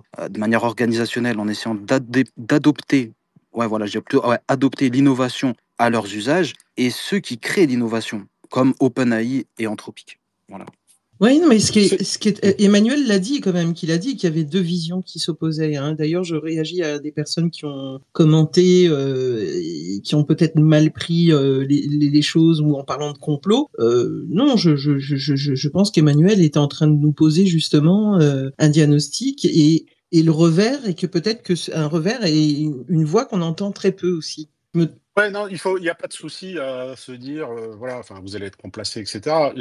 Sur l'agent IA, quand je dis il n'existe pas, on se comprend. Ils sont fabriqués sur mesure, donc en réalité, c'est rien d'autre que du dev et du code. Par contre, la vision marketing, c'est de laisser penser que de la même manière que vous choisissez des salariés pour des tâches, vous allez choisir sur une égère des IA qui ont les fonctions des salariés. C'est ça qu'on est en train de faire miroiter. Après, on est d'accord, tout ça, c'est du code, etc. Mais ce que je veux dire, c'est qu'on est délicatement passé dans quelque chose où c'est le discours marketing qui a pris la différence. Je dis, l'agent IA, c'est pour beaucoup un packaging marketing pour vendre quelque chose plus cher que ça ne devrait probablement, parce qu'il y a un enjeu gigantesque. Et vous comprenez, quand vous voyez les 80 milliards de ChatGPT, il va falloir aller chercher du chiffre d'affaires. Et ils sont dans une course-poursuite, sinon la bulle s'effondre. Et beaucoup de gens pensent d'ailleurs que OpenAI va s'effondrer. Donc il y a des enjeux énormes, mais je ne suis pas du tout complotiste, je suis totalement d'ailleurs hermétique au complet. C'est pas du tout ça, c'est des intérêts économiques. Et il suffit de regarder, c'est le livre de Yann LeCun ou de Luc Julia, hein, l'IA n'est pas intelligente, et ils disent, voilà, puis après, on peut noter que les gens qui sont en charge de ça sur OpenAI ont tous foutu le camp. C'est-à-dire, ceux qui étaient chargés de l'IA générale, ils y sont plus. Hein. Mais bon, à la limite, là, je veux pas polémiquer, je veux juste dire, on est dans une question économique, et votre sujet, c'est le remplacement des gens. Oui. Je vois quelqu'un qui me faisait une remarque, tu seras inutile, etc. Moi, ce qui me frappe, et c'est pour ça que j'ai pris la parole là-dessus, c'est que, non, les retours de marché, et c'est ça que vous avez tous dit de manière différente, les retours de marché, vraiment sur les premiers tests, ne sont pas bons, dans l'idée que ça remplacerait, autant dire qu'on serait dans une logique complètement d'autonomie. J'insiste là-dessus. Par contre, tout le monde imagine bien de l'utiliser en assistant. Donc, le fait de découvrir que non, l'automatisation, ça ne marche pas, c'est là qu'il y a ceux qui vont vous dire, mais si, mais ça va s'arranger, ça se corrige, et ceux qui vous disent, non, ça ne se corrige pas, parce que le défaut est dans la machine. Et c'est ça le discours de Leclerc. Donc, la question du remplacement, l'IA, on va l'adopter. Hein. On est d'accord, on n'est pas en train de se protéger. Et quelque part, tu donnes un message aussi d'espoir.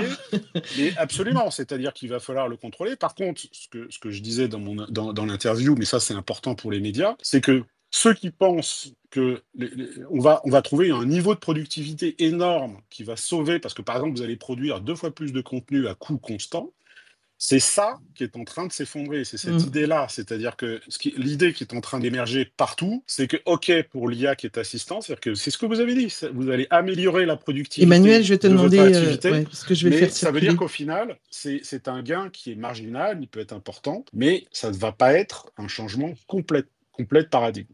OK. Enfin, en tout cas, pour notre activité, hein, attention.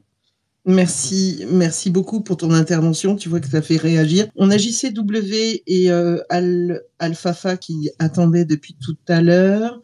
Et ensuite, Titi.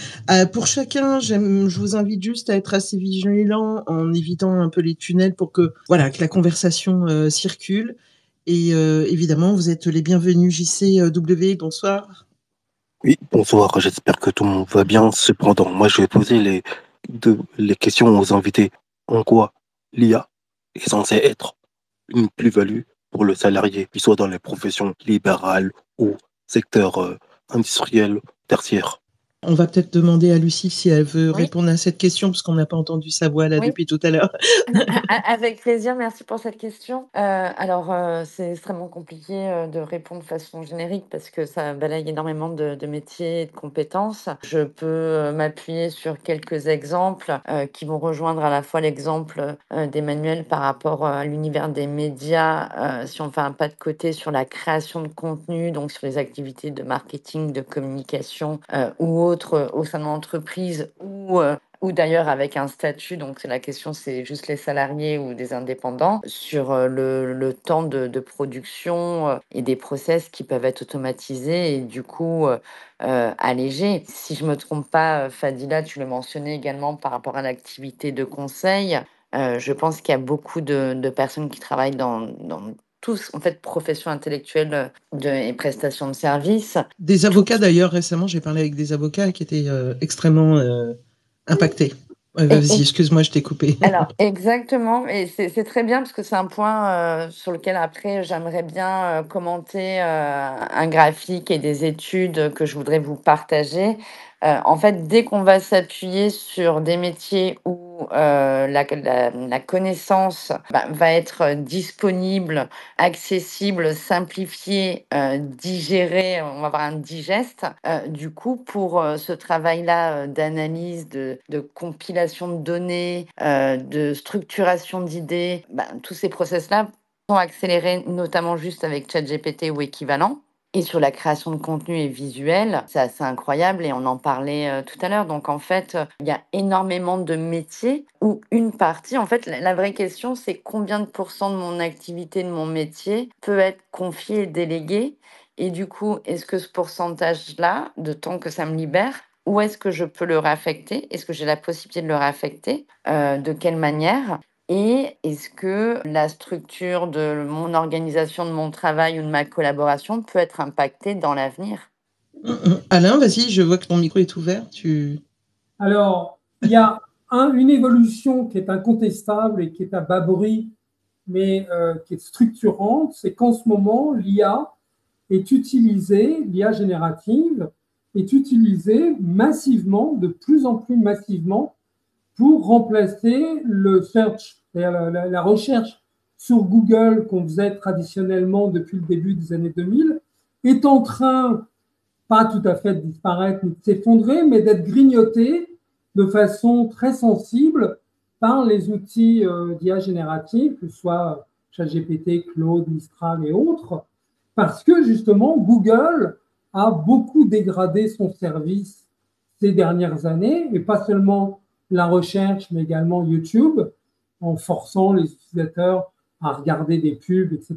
Il y a un phénomène de ras-le-bol vis-à-vis de Google d'une façon générale, et ils sont en train de perdre ce qui leur avait permis de rentrer sur le marché et de le dominer, c'est-à-dire la recherche sur Internet.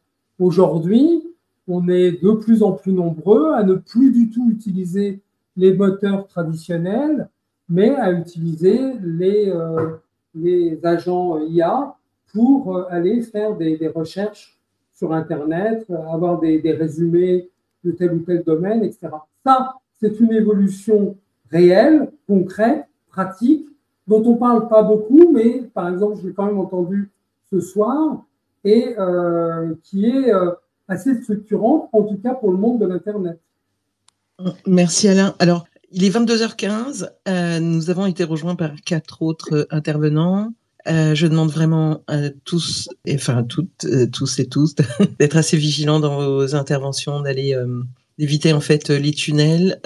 Si vous pouvez faire court dans vos questions et aussi dans vos réponses. On a Alfafa, Titi, Escope et Fonga. Alfafa? Oui, merci. Alors en fait, j'ai pensé à ce dont je vais vous parler tout à l'heure. Monsieur Lefebvre a parlé du terrorisme. L'IA, on peut dire que c'est à la production intellectuelle ce que la robotique elle a été pour la production physique à un certain moment, c'est-à-dire un outil d'amélioration de la productivité. Du coup, est-ce qu'à terme, on ne peut pas imaginer que l'IA, comme les robots, ont remplacé une grande partie des ouvriers dans les usines, l'IA risque de remplacer une partie, donc pas de la totalité, mais une partie des employés dans diverses activités.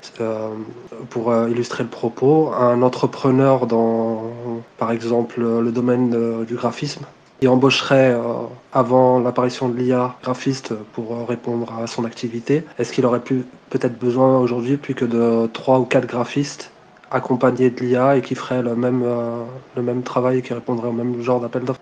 Je me permets d'intervenir. Je pense qu'en effet, l'angle sous lequel vous soulevez les choses me semble assez juste. C'est là où ça rejoint aussi un témoignage précédent où on disait bien que l'intervention humaine a été nécessaire.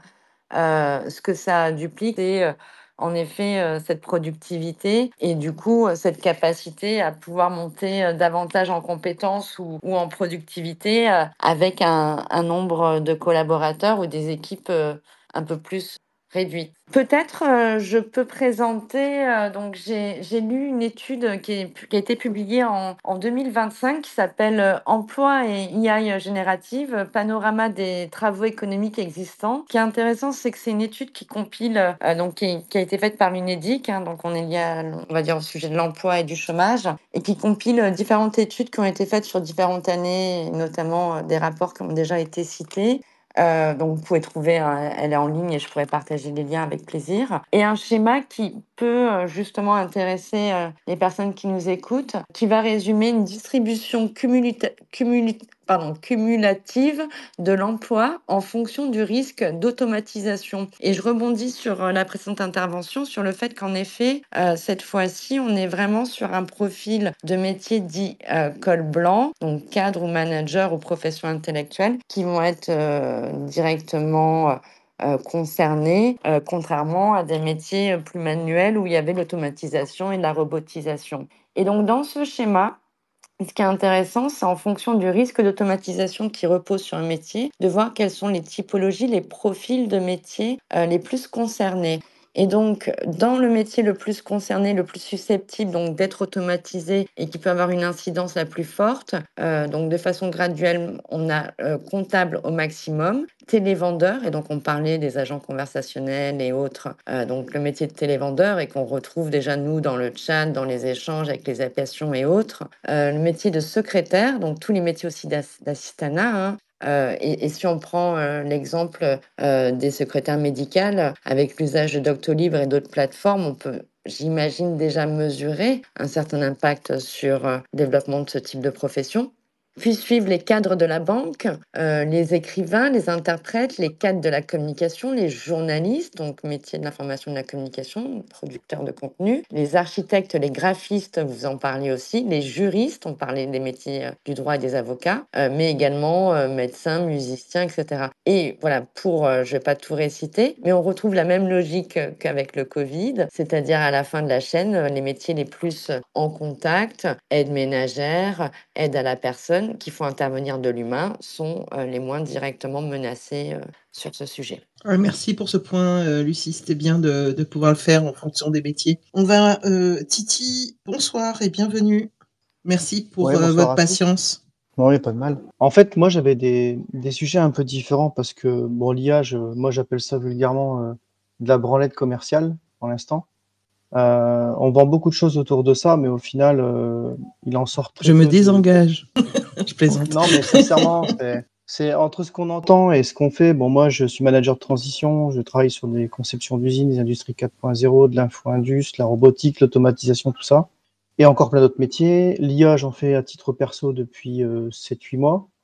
Donc, je crée mes modules, je crée mes agents, machin. Bon, je m'amuse, voilà. Mais aujourd'hui, bon, c'est pas encore un outil qui vous donne 100% de réalité sur un résultat. Et c'est encore très loin, ça reste un programme, c'est pas une intelligence. Pour moi, c'est un programme et pas du tout génératif. Mais bon, bref. En gros, moi, ce qui m'embête, c'est par exemple les trames d'intégration. Donc, je vais être assez court mais concis. Les trames d'intégration dans les entreprises, pour y insérer de l'IA, dans toute leur structure, organisation, domaine d'activité, je vous garantis que ça va être compliqué. C'est pas on intègre l'IA, hop. Donc, il y aura une minorité qui va faire ça, qui possédera une majorité de savoir, qui interconnectera plein de choses, qui aura la connaissance ultime et totale de ce qu'il a fait. Et une fois qu'il part, l'entreprise est dans les choux, puisque ça ne va plus jamais savoir comment ça fonctionne, et surtout comment il a connecté tout ça. Donc, la personne qui mettra l'IA dans l'entreprise deviendra de plus en plus importante. Et à un moment donné, si elle part, je vous garantis que c'est le carnage derrière. Ensuite, il y a aussi la réticence au changement. Moi, je le vois bien quand j'ai fait l'automatisme et l'industrie 4.0, il y a beaucoup de réticence au changement et des générations différentes. Pas si facile que ça d'arriver dans une usine, dire allez, on va tout chambouler. Croyez-moi que vous la faites débrayer, il y a des grèves, il y a des gens qui vont plomber le système, qui vont plomber l'outil, qui vont plomber tout ce qu'ils peuvent pour éviter le changement. Le coût et le temps. Le coût et le temps d'implantation de l'IA, il faut savoir que quand on est une grosse entreprise, on a ce qu'on appelle des ROI, donc des retours sur investissement. Aujourd'hui, l'IA ou d'autres types de projets, on veut des ROI courts ou rapides ou à moyen terme, c'est-à-dire qu'on a quand même un retour aujourd'hui qui est de l'ordre de 2 ans pour certains investissements, alors qu'avant, on était sur 4-5 ans. Vous voyez, donc il faut aussi que ce soit rentable rapidement. Ça restera difficile, par exemple, aussi à intégrer, notamment dans différents domaines, l'industrie et autres. La formation de l'IA doit être adaptée et adaptable à chaque employé. Être autodidacte, c'est une minorité. Comme les gens qui s'y intéressent aujourd'hui, je pense que ceux qui s'y intéressent à l'IA aujourd'hui, c'est inférieur à 5%. Vraiment l'IA, je ne parle pas d'aller sur ChatGPT, mais vraiment construire des modules, des agents et ainsi de suite. L'IA peut remplacer des emplois à faible valeur ajoutée, répétitifs, basiques, ou une personne derrière un PC. Moi, je pense qu'à terme, on peut y arriver, comme on l'a fait en parallèle avec la robotique. L'augmentation de la valeur ajoutée de chaque employé, alors que devront-ils faire par la suite? Donc, si on leur dégage du temps, l'employeur doit forcément anticiper l'augmentation de la valeur ajoutée par des formations enrichissantes et bénéfiques pour son entreprise. Donc, il y a soit le choix, je vire la personne, au lieu d'en avoir 4, j'en mets 2, ou alors je garde les 4, mais les 4, je dois en faire quelque chose. Donc, le temps que vous allez dégager par les outils, par plein de choses, vous allez devoir former votre personnel à autre chose. Et après, ça coûte de l'argent, ça prend du temps. Comment l'entreprise va gérer ça? Les recherches, pour moi, ils restent majoritaires sur Google pour l'instant. Et l'IA ne remplacera pas, par exemple, un plombier ou à domicile, ou d'autres métiers qui vont être difficilement remplaçables, même par un humanoïde ou un robot ou un humanoïde couplé à un langage VLA, couplé à de l'IA. On en est encore très loin. Donc l'adaptabilité de l'IA restera difficile. C'est comme pour les robots, on adapte toujours le travail au robot et pas le robot au travail. Et pour moi, l'IA suivra le même chemin. Donc on fera la même chose. La gestion de la donnée avec l'IA, plus les applicatifs, plus l'apprentissage, deviendra aussi quelque chose d'assez compliqué aussi pour les entreprises pour éviter de perdre leur savoir. Et l'IA, il y a toute la notion de pérennisation, de support, d'exploitation, de maintenance, de sûreté, de protection des données.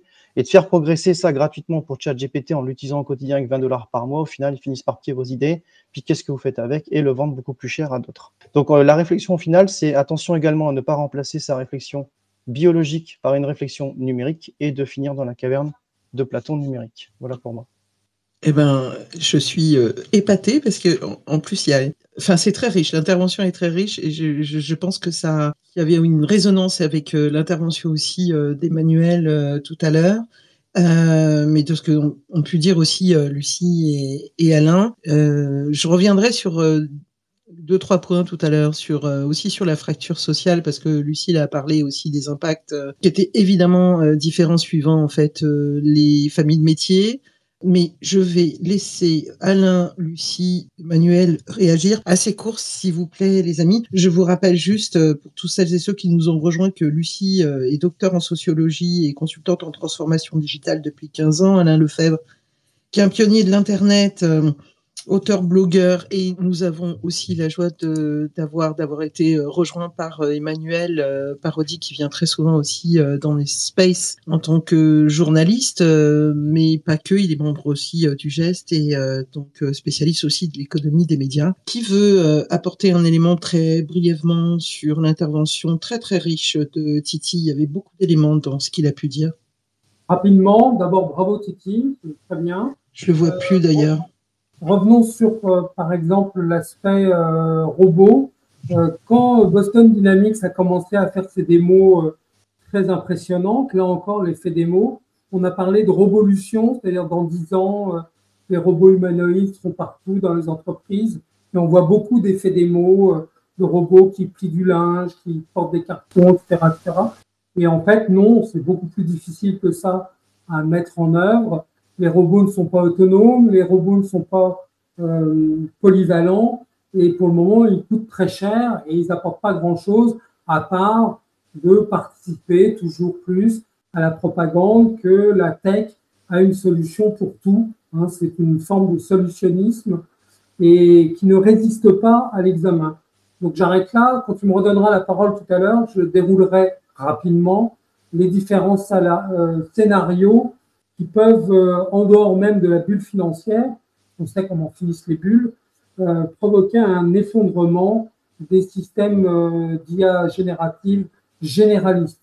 Oui, t'inquiète pas, on va faire la chose suivante, c'est que nous allons accueillir après Aesop et Fonga, et ensuite on fera un dernier tour de table parce que je vous laisserai évidemment évoquer toutes les choses que vous n'avez pas pu dire. Est-ce que Lucie ou Emmanuel voulaient réagir par rapport à l'intervention de Titi qui était extrêmement riche? J'ai vu Emmanuel faire un bravo, donc je pense qu'évidemment il était assez d'accord Ouais, sur un certain nombre de points, très brièvement, et puis après on passe la ouais, non, parole à brièvement, mais Aesop. encore une fois, parce que j'ai vu passer des commentaires sur les. Il y a des gens qui pensent que c'est simplement une réaction à l'innovation et que tout le monde veut sauver son poste, etc. Et à ces gens-là et tous ceux qui ont le nez dans le guidon sur l'innovation de l'IA, c'est important qu'ils comprennent tout ce qui m'a été dit, c'est que là, on a en gros 6 mois, je dirais pas 1 an, 2 ans, parce que franchement, l'IA, elle était pas si géniale il y a 1 an, 2 ans, mais là, tout le monde a fait des tests. Et là, ce que vous confirmez, c'est que dans d'autres industries, en fait, on arrive tous à la même conclusion. Et c'est important que ceux qu'on entende que les retours ne sont pas ceux que l'on pense et que nous vend l'industrie de l'IA. Et c'est tout ce qu'il faut savoir. Ce qui veut dire qu'après, oui, il y a une responsabilité.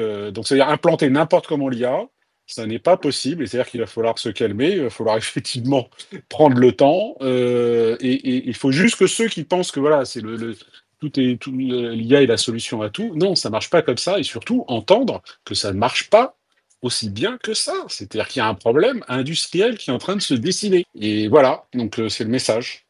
Génial, merci. Je passe la parole à Aesop. Ça te va, Lucie, ou tu voulais dire quelque chose? Oui, Je veux pas te couper parfait. l'herbe sous le pied. Non, Super. vas-y, Fadila, je te laisse faire circuler la parole. En plus, Aesop, ça fait un bon petit moment, nous avons eu des échanges. C'est vraiment un sujet qui l'intéresse beaucoup. Donc, bonsoir et bienvenue. Bonsoir, merci Fadila, bonsoir à toutes et à tous. Moi, je nuancerai vos propos parce que je constate, parce que je suis très très intéressée par l'IA, il y a un fort déploiement au niveau de l'administration, au niveau des traitements des dossiers qui sont actuellement en phase d'expérimentation, notamment au niveau au sein de la MDPH, tout ce qui est CPAM. Et là, il va y avoir un nouveau CERFA qui va être mis en place à partir de juillet, avec des nouvelles cases induisent en fait qu'il va y avoir des scorings qui vont être effectués par une intelligence artificielle qui a été développée à l'intérieur même de l'administration. Je ne sais pas si vous avez vu passer certains articles autour de... Pardon? Peut-être qu'il y avait quelqu'un qui voulait intervenir, je ne sais pas. Ah non, c'est ton tour, Aesop. On t'écoute. Juste dire que peut-être qu'il y a, selon vous et selon votre perspective à vous et votre périmètre fonctionnel métier, mais au niveau de l'administration, tout ce qui est rationalisation, optimisation par l'IA, c'est à fond les ballons. Et je ne sais pas si c'est dû à une analyse en première intention par l'IA qui a tous ces dysfonctionnements qu'on a entendu parler depuis quelque temps. Voilà, je voulais juste dire ça et dire aussi que au niveau des SS2I, il y a un fort ralentissement des prestations. Il y a beaucoup d'intercontrats. Tout ce qui est MOA, tout ce qui est MOE, je vous assure, depuis septembre 2024, il y a un fort ralentissement. C'est assez impressionnant et glaçant parce qu'on est sur des niveaux intellectuels. Aesop, je te coupe juste un instant. Est-ce que tu peux est-ce que tu peux très brièvement dire ce que c'est MOE? Non, mais MOE et MOA, je dis juste que parfois quand on utilise certains... Ah d'accord, parce que j'étais partie dans une envolée. Alors, voilà, parce qu'il y a des personnes qui nous écoutent et qui vont nous réécouter et qui connaissent pas, mais tu vois, très brièvement. C'est tout ce qui est projet. Donc MOA, c'est tout ce qui est maîtrise d'ouvrage. Et MOE, c'est tout ce qui est informatique. C'est ceux qui sont en charge de faire le développement. En gros, la MOA traduit de telle sorte que la MOE puisse développer. Donc, en gros, le métier, c'est tout ce qui est usager, émet des demandes. La MOA se charge de le traduire en langage qui permet après à la MOE, donc aux informaticiens de développer. Voilà, Je te remercie. C'est mon côté de temps en temps, tu sais, la casquette pédagogique quand j'entends un acronyme. Et juste, je finis avec ça. Au niveau des déploiements des IA, tout ce qui est banque, assurance, administration, on a fait installer et parfois même on paye les intelligences artificielles. Là, actuellement, c'est Copilot. Mais dans certaines banques et assurances, c'est ChatGPT. Enfin voilà, il y a une forte volonté de tout ce qui est administration et tout ce qui est banque et assurance de faire travailler les collaborateurs avec l'intelligence artificielle. Après, à plus ou moins long terme, très honnêtement, on a du mal à se projeter. Voilà, c'était juste ça. Merci pour ton témoignage. Merci. L'un d'entre vous souhaitait réagir ou pas? Claire, je suis assez étonnée qu'ils aient pas parlé en fait de l'intelligence artificielle au niveau des administrations. C'est super. Enfin, il y en a beaucoup. Tout ce qui est Pôle Emploi, tout ce qui est. Alors moi, je peux témoigner sur sur France Travail parce que j'étais à Vivatech.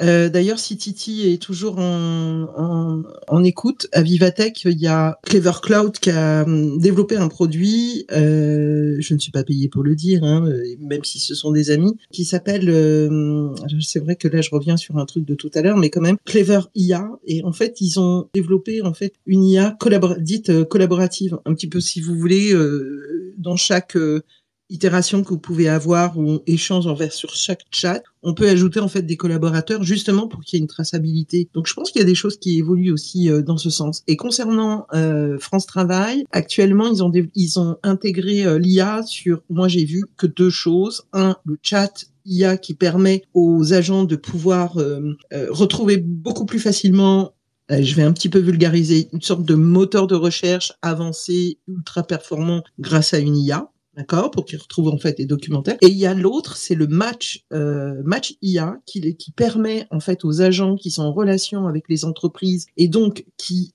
intègrent les emplois, les offres d'emploi, de pouvoir en fait générer automatiquement des messages, donc sous forme de SMS à des demandeurs d'emploi et leur posant 4-5 questions en lien avec l'emploi et si ça match, de leur proposer en fait justement le job. Alors les réponses que j'ai pas obtenues là-dessus, c'était j'imagine que si vous faites ce genre de match, vous devez comptabiliser le nombre de réponses, oui ou non.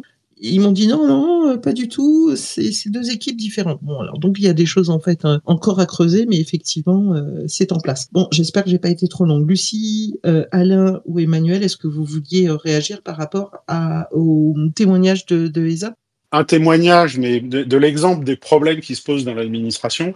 Par exemple, il y a dans le ministère de la Justice toute cette idée d'utiliser l'IA pour répondre à des questions liées à toute la paperasse administrative, les choses, etc. Il bute sur un truc très simple qui est un cauchemar, c'est l'anonymisation.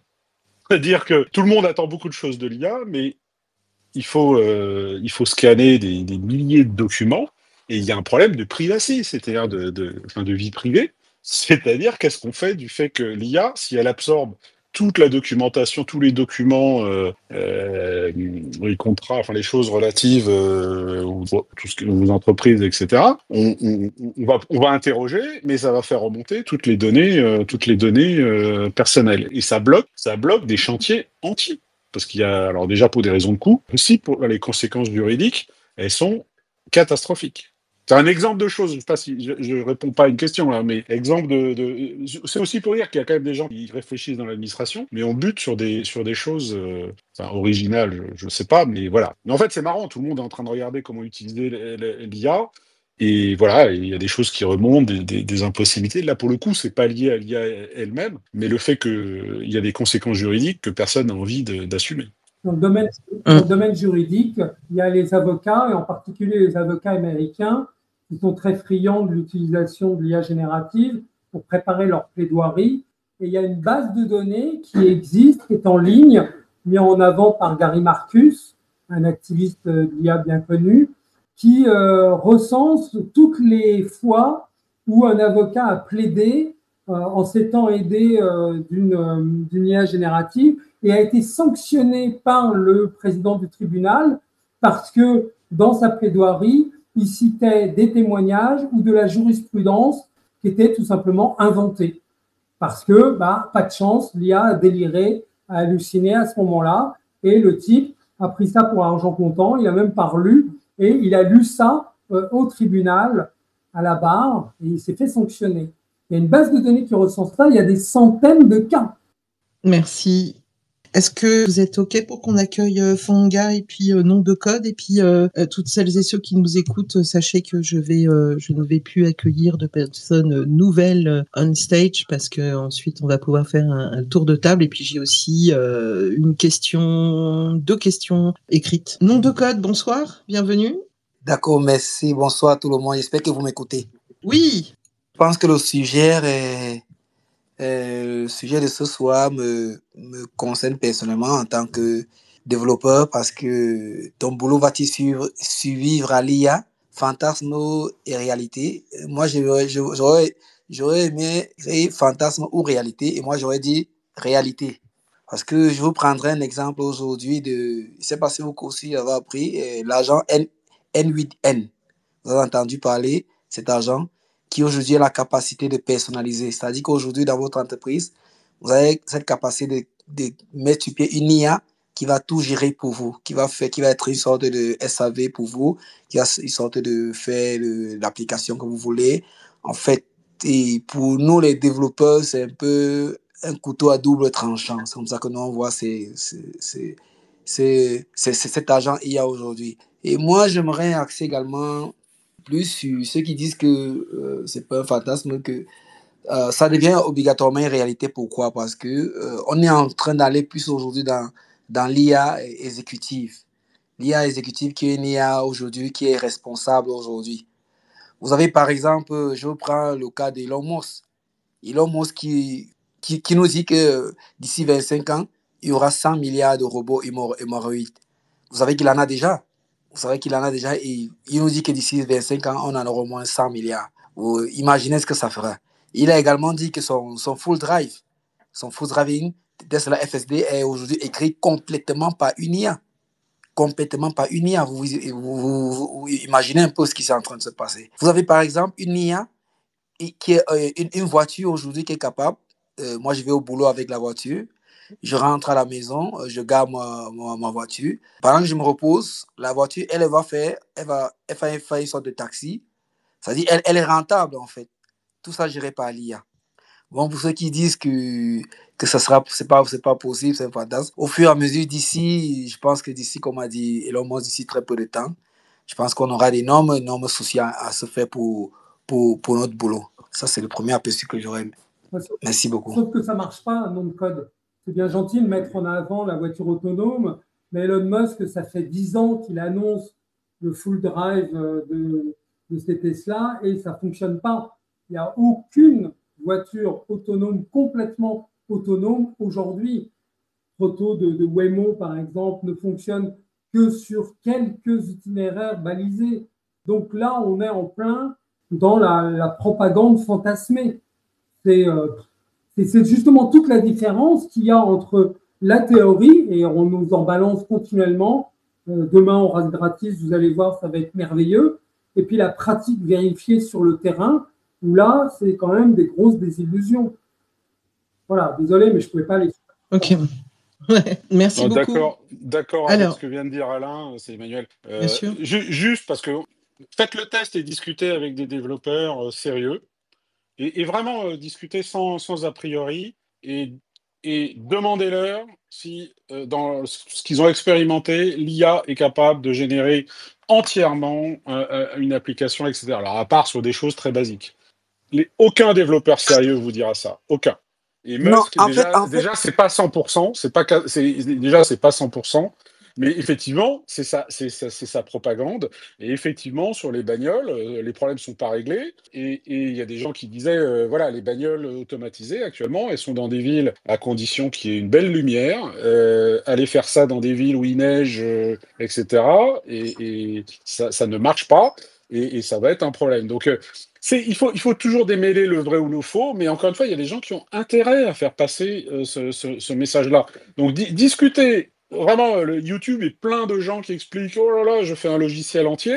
Et puis quand vous discutez, ils vous disent « Bon, en réalité, je ne l'ai pas fait d'un coup, mais ceci, cela ». Tous les gens sérieux, ils vous disent « Bon, ça va m'aider. Au lieu de mettre 3 jours à développer, je vais mettre peut-être une journée. » Donc, il y a une efficacité. Mais non, dès que l'applicatif est complexe, c'est terminé et il est hors de question de laisser l'IA faire des choix. Alors, Mais vraiment, demander simplement aux gens qui font les Oui, tests. non, en fait, moi, je voulais dire quelque chose dessus, effectivement. Moi, j'ai fait le développement et de nos jours, c'est pas possible juste avec une IA de te faire complètement une application à 100%. Ça, je le dis, c'est clair. Mais je dis, et je le redis, moi, je vous dis, que ce soit les développeurs le plus fort du monde entier, d'ici 15 ans, 20 ans, on aura une IA qui sera capable de le faire. C'est indéniable. Et celui qui refuse ça, il le verra. Parce que je vous ai pris aujourd'hui l'exemple du N8 qui automatise aujourd'hui. Faites des recherches aujourd'hui, voyez cette capacité, ce qu'il est en train de faire aujourd'hui. Voyez la capacité de travail que la N9 fait aujourd'hui. Cet agent IA. Mais je dis, c'est vrai, de nos jours, il est impossible à 100% qu'une IA te fasse une application. C'est vrai. Là, c'est indéniable. Alors, mais je vous dis, mais beauté en touche comme ça, moi je dis, mais c'est pas possible. Alors, nom de... Et il dit que Elon Musk, c'est vrai, comme l'a dit le précédent intervenant, c'est vrai, il y a des erreurs à corriger, mais il dit que c'est 100%. Moi, j'ai dit, mais quand même, on ne peut pas dire que ça n'existe pas. Dire qu'il y a des erreurs à corriger, oui, mais ne pas faire comme si ça n'existe pas, moi, ça me... Je ne pense pas qu'on ait dit que ça n'existait pas, mais on va pas chercher non plus à vous mettre spécifiquement d'accord. Hein. L'idée aussi, c'est que chacun puisse aussi s'exprimer en donnant son avis. Et puis, comme on arrive à la fin du live, je suis obligée d'être un petit peu autoritaire. Fanga étant revenu, je vais lui donner la parole. Fanga, essayez d'être assez concis, s'il vous plaît. Je vous remercie beaucoup. Hein. Merci Fadila, beau sujet. Je voudrais faire un retour d'expérience. Je suis un développeur qui a plus de 10 ans d'expérience et j'utilise l'IA maintenant depuis plusieurs années, depuis un peu lorsque ChatGPT est arrivé dans le grand, voilà, il y a un buzz, je pense maintenant ça fait 2-3 ans. En tant que développeur, c'est fabuleux. On est capable de faire des choses 2-3 fois plus vite. Ça nous fait gagner un temps énorme et on est capable de réaliser des choses qu'on ne serait pas forcément capable de réaliser, que voilà, c'est un assistant vraiment extraordinaire. Moi, j'ai la capacité aujourd'hui, par exemple sur un an, de réaliser une véritable application, disons professionnelle. Donc, je ne dirais pas une application d'entreprise qui répond à des très grands besoins avec une très grande volumétrie, mais par exemple quelque chose comme un SaaS. Et je peux dire que au niveau du marché du travail, je crois que elle est plus là. Aesop qui disait que donc sur le marché du travail, l'emploi a beaucoup diminué. Et c'est totalement vrai puisque je suis freelance, je suis à mon compte. Et l'IA est en train de créer, bon, c'est pas la seule cause, mais elle est en train de créer une réduction quand même importante de l'offre tout simplement. Ça veut dire que les entreprises sont maintenant bien plus exigeantes et en termes de compétences. Donc on se rend compte qu'aujourd'hui, et c'est le cas en entreprise, moi par exemple je suis dans une équipe où on est 2 développeurs et en 8 mois on a réalisé ce qu'une équipe de 5 développeurs aurait fait non, je dirais les 4 développeurs auraient fait en 1 an et demi, quelque chose comme ça, je pense. Pour vous dire à quel point c'est quand même très très important. Maintenant, l'IA ne remplacera pas notre boulot de site. Ça, je vous le dis, c'est certain, parce que en fait, pour avoir la capacité de l'utiliser, faut maîtriser, faut forcément le savoir au préalable. Ça, c'est obligatoire, et je vous le dis parce que j'ai vu plein de gens essayer d'utiliser, même avec l'IA, avec des outils extrêmement parfois, avancés. Quand on s'y connaît pas, on perd plus de temps qu'on pense en gagner, en fait. Mais exactement, c'est pas possible. C'est pas possible. Des personnes essaient de l'utiliser. J'ai vu des développeurs qui sont pas très bons que je côtoie, même avec l'IA, n'y arrivent pas. Ils n'y arrivent pas parce que, en fait, ils sont pas à la maîtrise. Ils savent pas poser les questions qu'il faut. Parce que pour poser la bonne question, pour savoir parler à l'IA, il faut en amont maîtriser la connaissance. Donc voilà, ça c'est un mythe de dire que l'IA va tout de suite remplacer notre boulot. On n'en est vraiment pas encore là. Après, dans 15 ans, 20 ans, je sais pas. Moi, je pense qu'aujourd'hui, voilà, l'IA, ça va transformer nos sociétés de façon profonde sur le plan de la production, sur le plan des produits réalisés.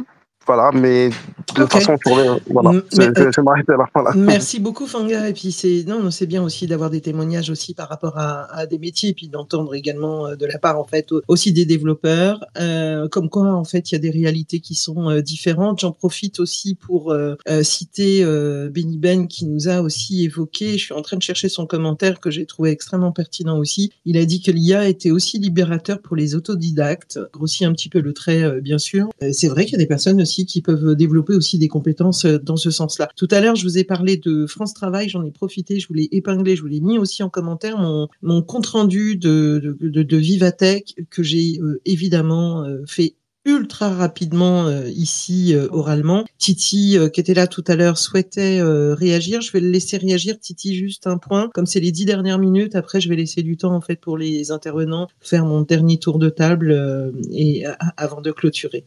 Merci d'être venu. Ouais, moi c'était pour faire une petite précision parce que moi je suis à mon compte aussi et là je suis en intermission, donc en fait je suis en train de rechercher une nouvelle mission assez rapidement.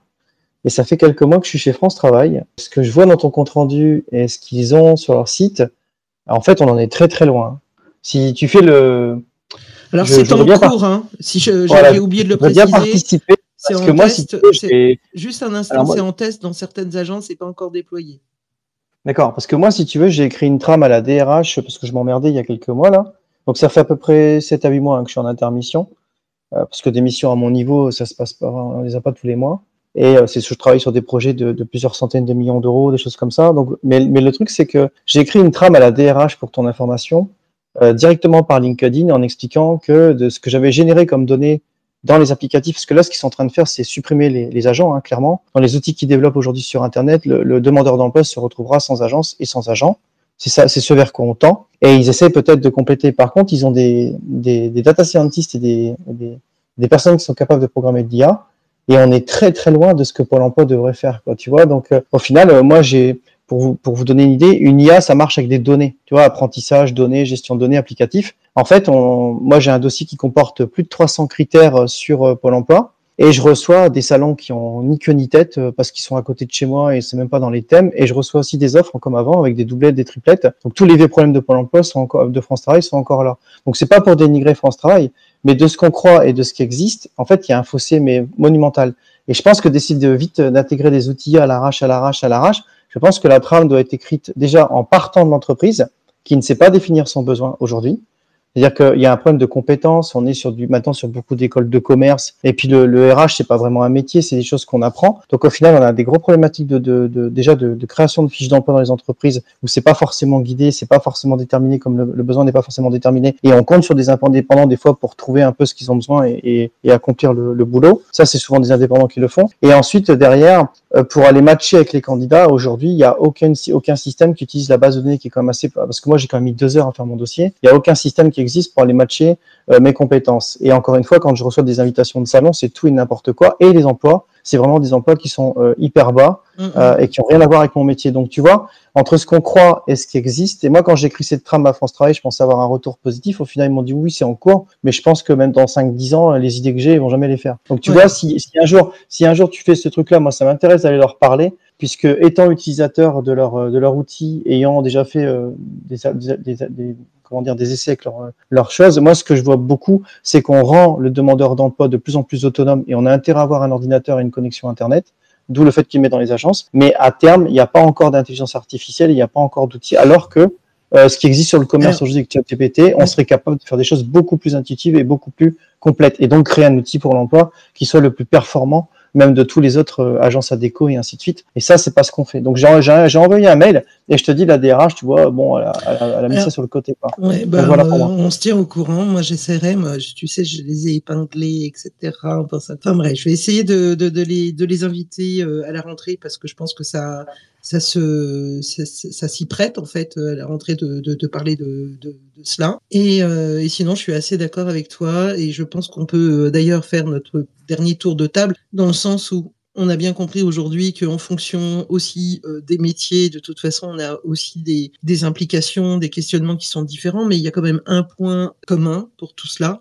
C'était quelque part un peu ma question de démarrage avec Lucille et Alain, de dire en fin de compte, aujourd'hui, on est en train de parler finalement de l'impact de l'IA sur l'emploi, alors qu'on n'a même pas eu en fait de réflexion sur la notion de travail d'une manière générale, non pas comment nous on s'adapte en fait à l'IA et comment on l'intègre dans notre travail, mais qu'est-ce qu'on veut en faire concrètement. Je ne sais pas si c'est un véritable mot de fin, mais c'est une façon de vous passer le micro pour vous permettre de nous dire ce que vous n'avez pas pu dire, par exemple, pendant ces 2 heures, mes chers invités. Alain, Lucille et évidemment Manuel, si tu souhaites, tu es évidemment le bienvenu pour clôturer ce space. On laisse Lucie Allez, commencer. je me lance. Génial, merci. Je vais du coup en profiter pour essayer de répondre à ta question et faire le lien avec également France Travail et la question de l'emploi et de l'éventuelle réduction ou évolution des métiers, des carrières. Dans tous les cas, un point qui est, je pense qu'on partage tout ce qui est essentiel, c'est la formation pour savoir utiliser ces outils-là, pour pouvoir en tirer profit et surtout ne pas se retrouver sur le carreau et pouvoir suivre cette transformation et en intégrant ces nouveaux outils. Toujours par rapport aux études, un point qui est commun, c'est le fait qu'il va avoir un impact, mais la question de l'ampleur de cet impact sur la composition des emplois et ce que ça va représenter en termes d'évolution et les personnes qui vont être concernées. On est plutôt sur une fourchette en fonction d'études signées Goldman Sachs, comme ça avait été mentionné plus tôt, ou FMI ou McKinsey ou Roland Berger. Ce qu'on peut lire, c'est entre 5 à 30% qui serait avancé en termes de pourcentage d'emplois potentiellement menacés. Donc, moi, je voulais remercier tous les témoignages et le fait qu'on ait pu avoir justement une vision complète à la fois de métier de développeur, d'approche où aussi on voit dans les administrations. Ce qui me semblait aussi intéressant, c'était ce parallèle que je peux observer entre les usages individuels. Je suis salarié, j'utilise ChatGPT à titre individuel pour mon quotidien professionnel, de voir aussi la difficulté quand il s'agit d'intégrer ou de configurer ou de créer une IA au sein d'une organisation. J'ai entendu parler de résistance au changement, d'investissement, de coûts, de retour sur investissement. En effet, les logiques, elles sont pas les mêmes. Et tout ça coexiste ensemble. Je pense que ce que va être le travail d'ici 5 à 10 ans, on risque d'observer énormément d'évolutions. Je suis pas très confiante malheureusement sur l'accompagnement qui aujourd'hui est fait. Je crains un petit peu que il y ait certaines populations, et notamment des populations soit plus seniors parce qu'elles loin de l'usage de ces technologies, ou soit des populations sur des profils qui soient un peu plus sanctionnés, ou en tout cas où le travail ait besoin de se partager davantage en fait. Voilà. Oh, merci Lucie. Alain? Alors, moi, je voudrais dresser un scénario des prochains mois vis-à-vis de ces systèmes d'IA, parce que tout le monde dit ouais, ça va être de mieux en mieux, etc.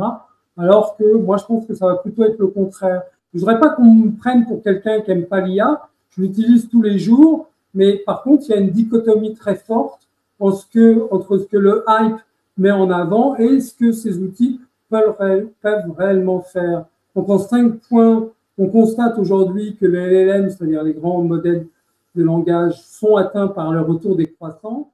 Les coûts à la transaction devaient baisser et c'est le contraire, elle augmente. Les LLM sont en train de s'auto-polluer aussi. On constate que d'abord, ils puisent leurs données directement sur l'Internet, mais maintenant, 20% des résultats de recherche sont issus de données générées par l'IA générative. Les résultats des LLM sont peu fiables, hein, c'est de l'hallucination, on en a parlé.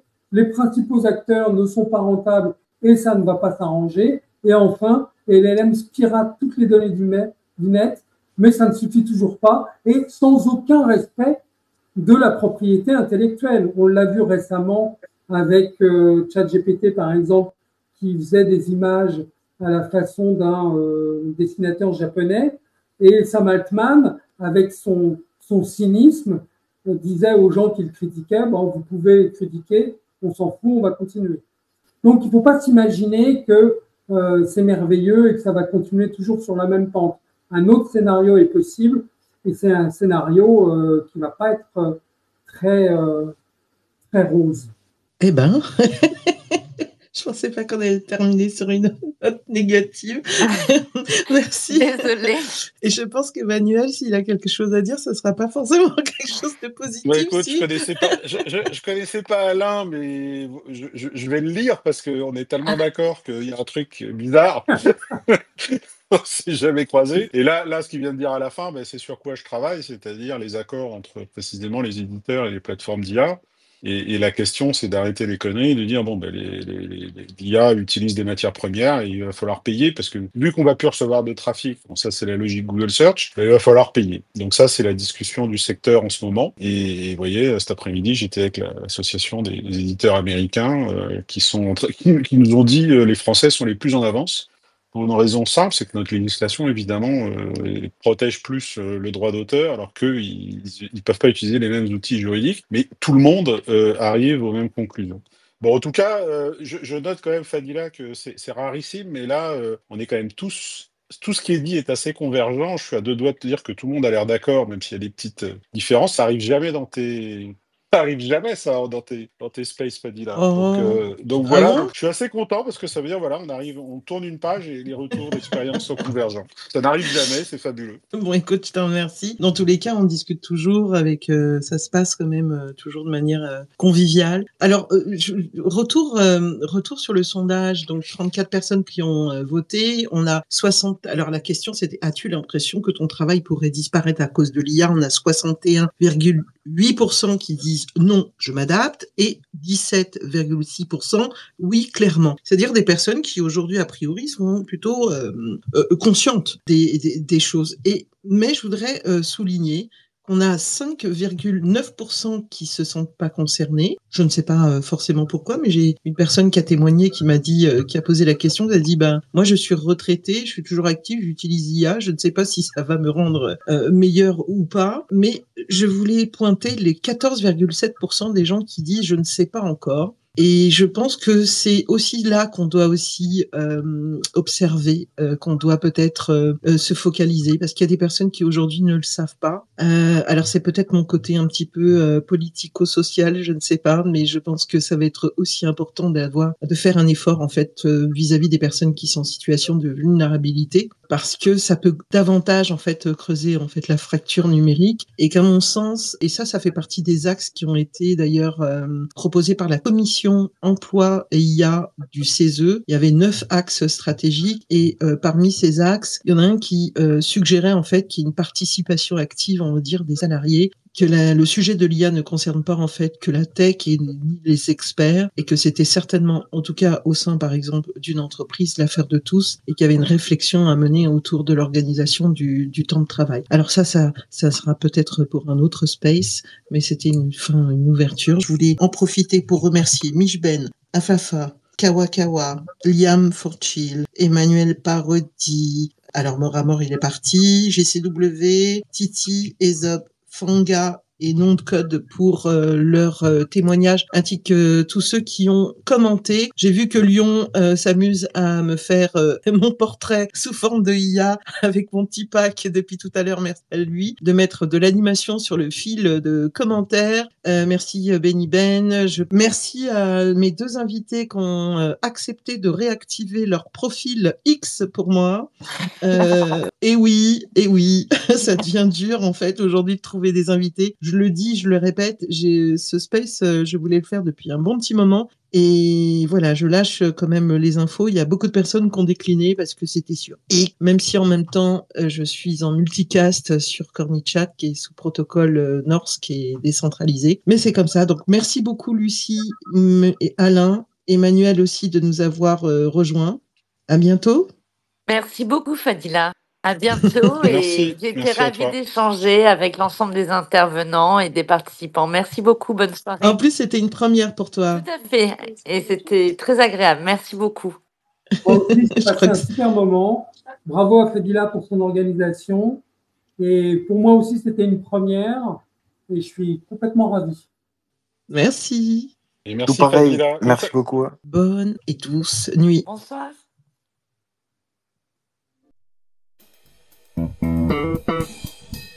Merci d'avoir écouté Fadi Live, là où s'écrit l'influence. Retrouvez tous les épisodes sur Deezer, Spotify, Apple Podcasts, Amazon Music et YouTube. Pour ne rien manquer des prochains débats et des exclusivités, suivez-moi sur les réseaux sociaux. Consultez la bio pour toutes les informations. Abonnez-vous, partagez et laissez un commentaire. Votre avis compte. À très vite dans Fadi Live pour de nouveaux débats stratégiques.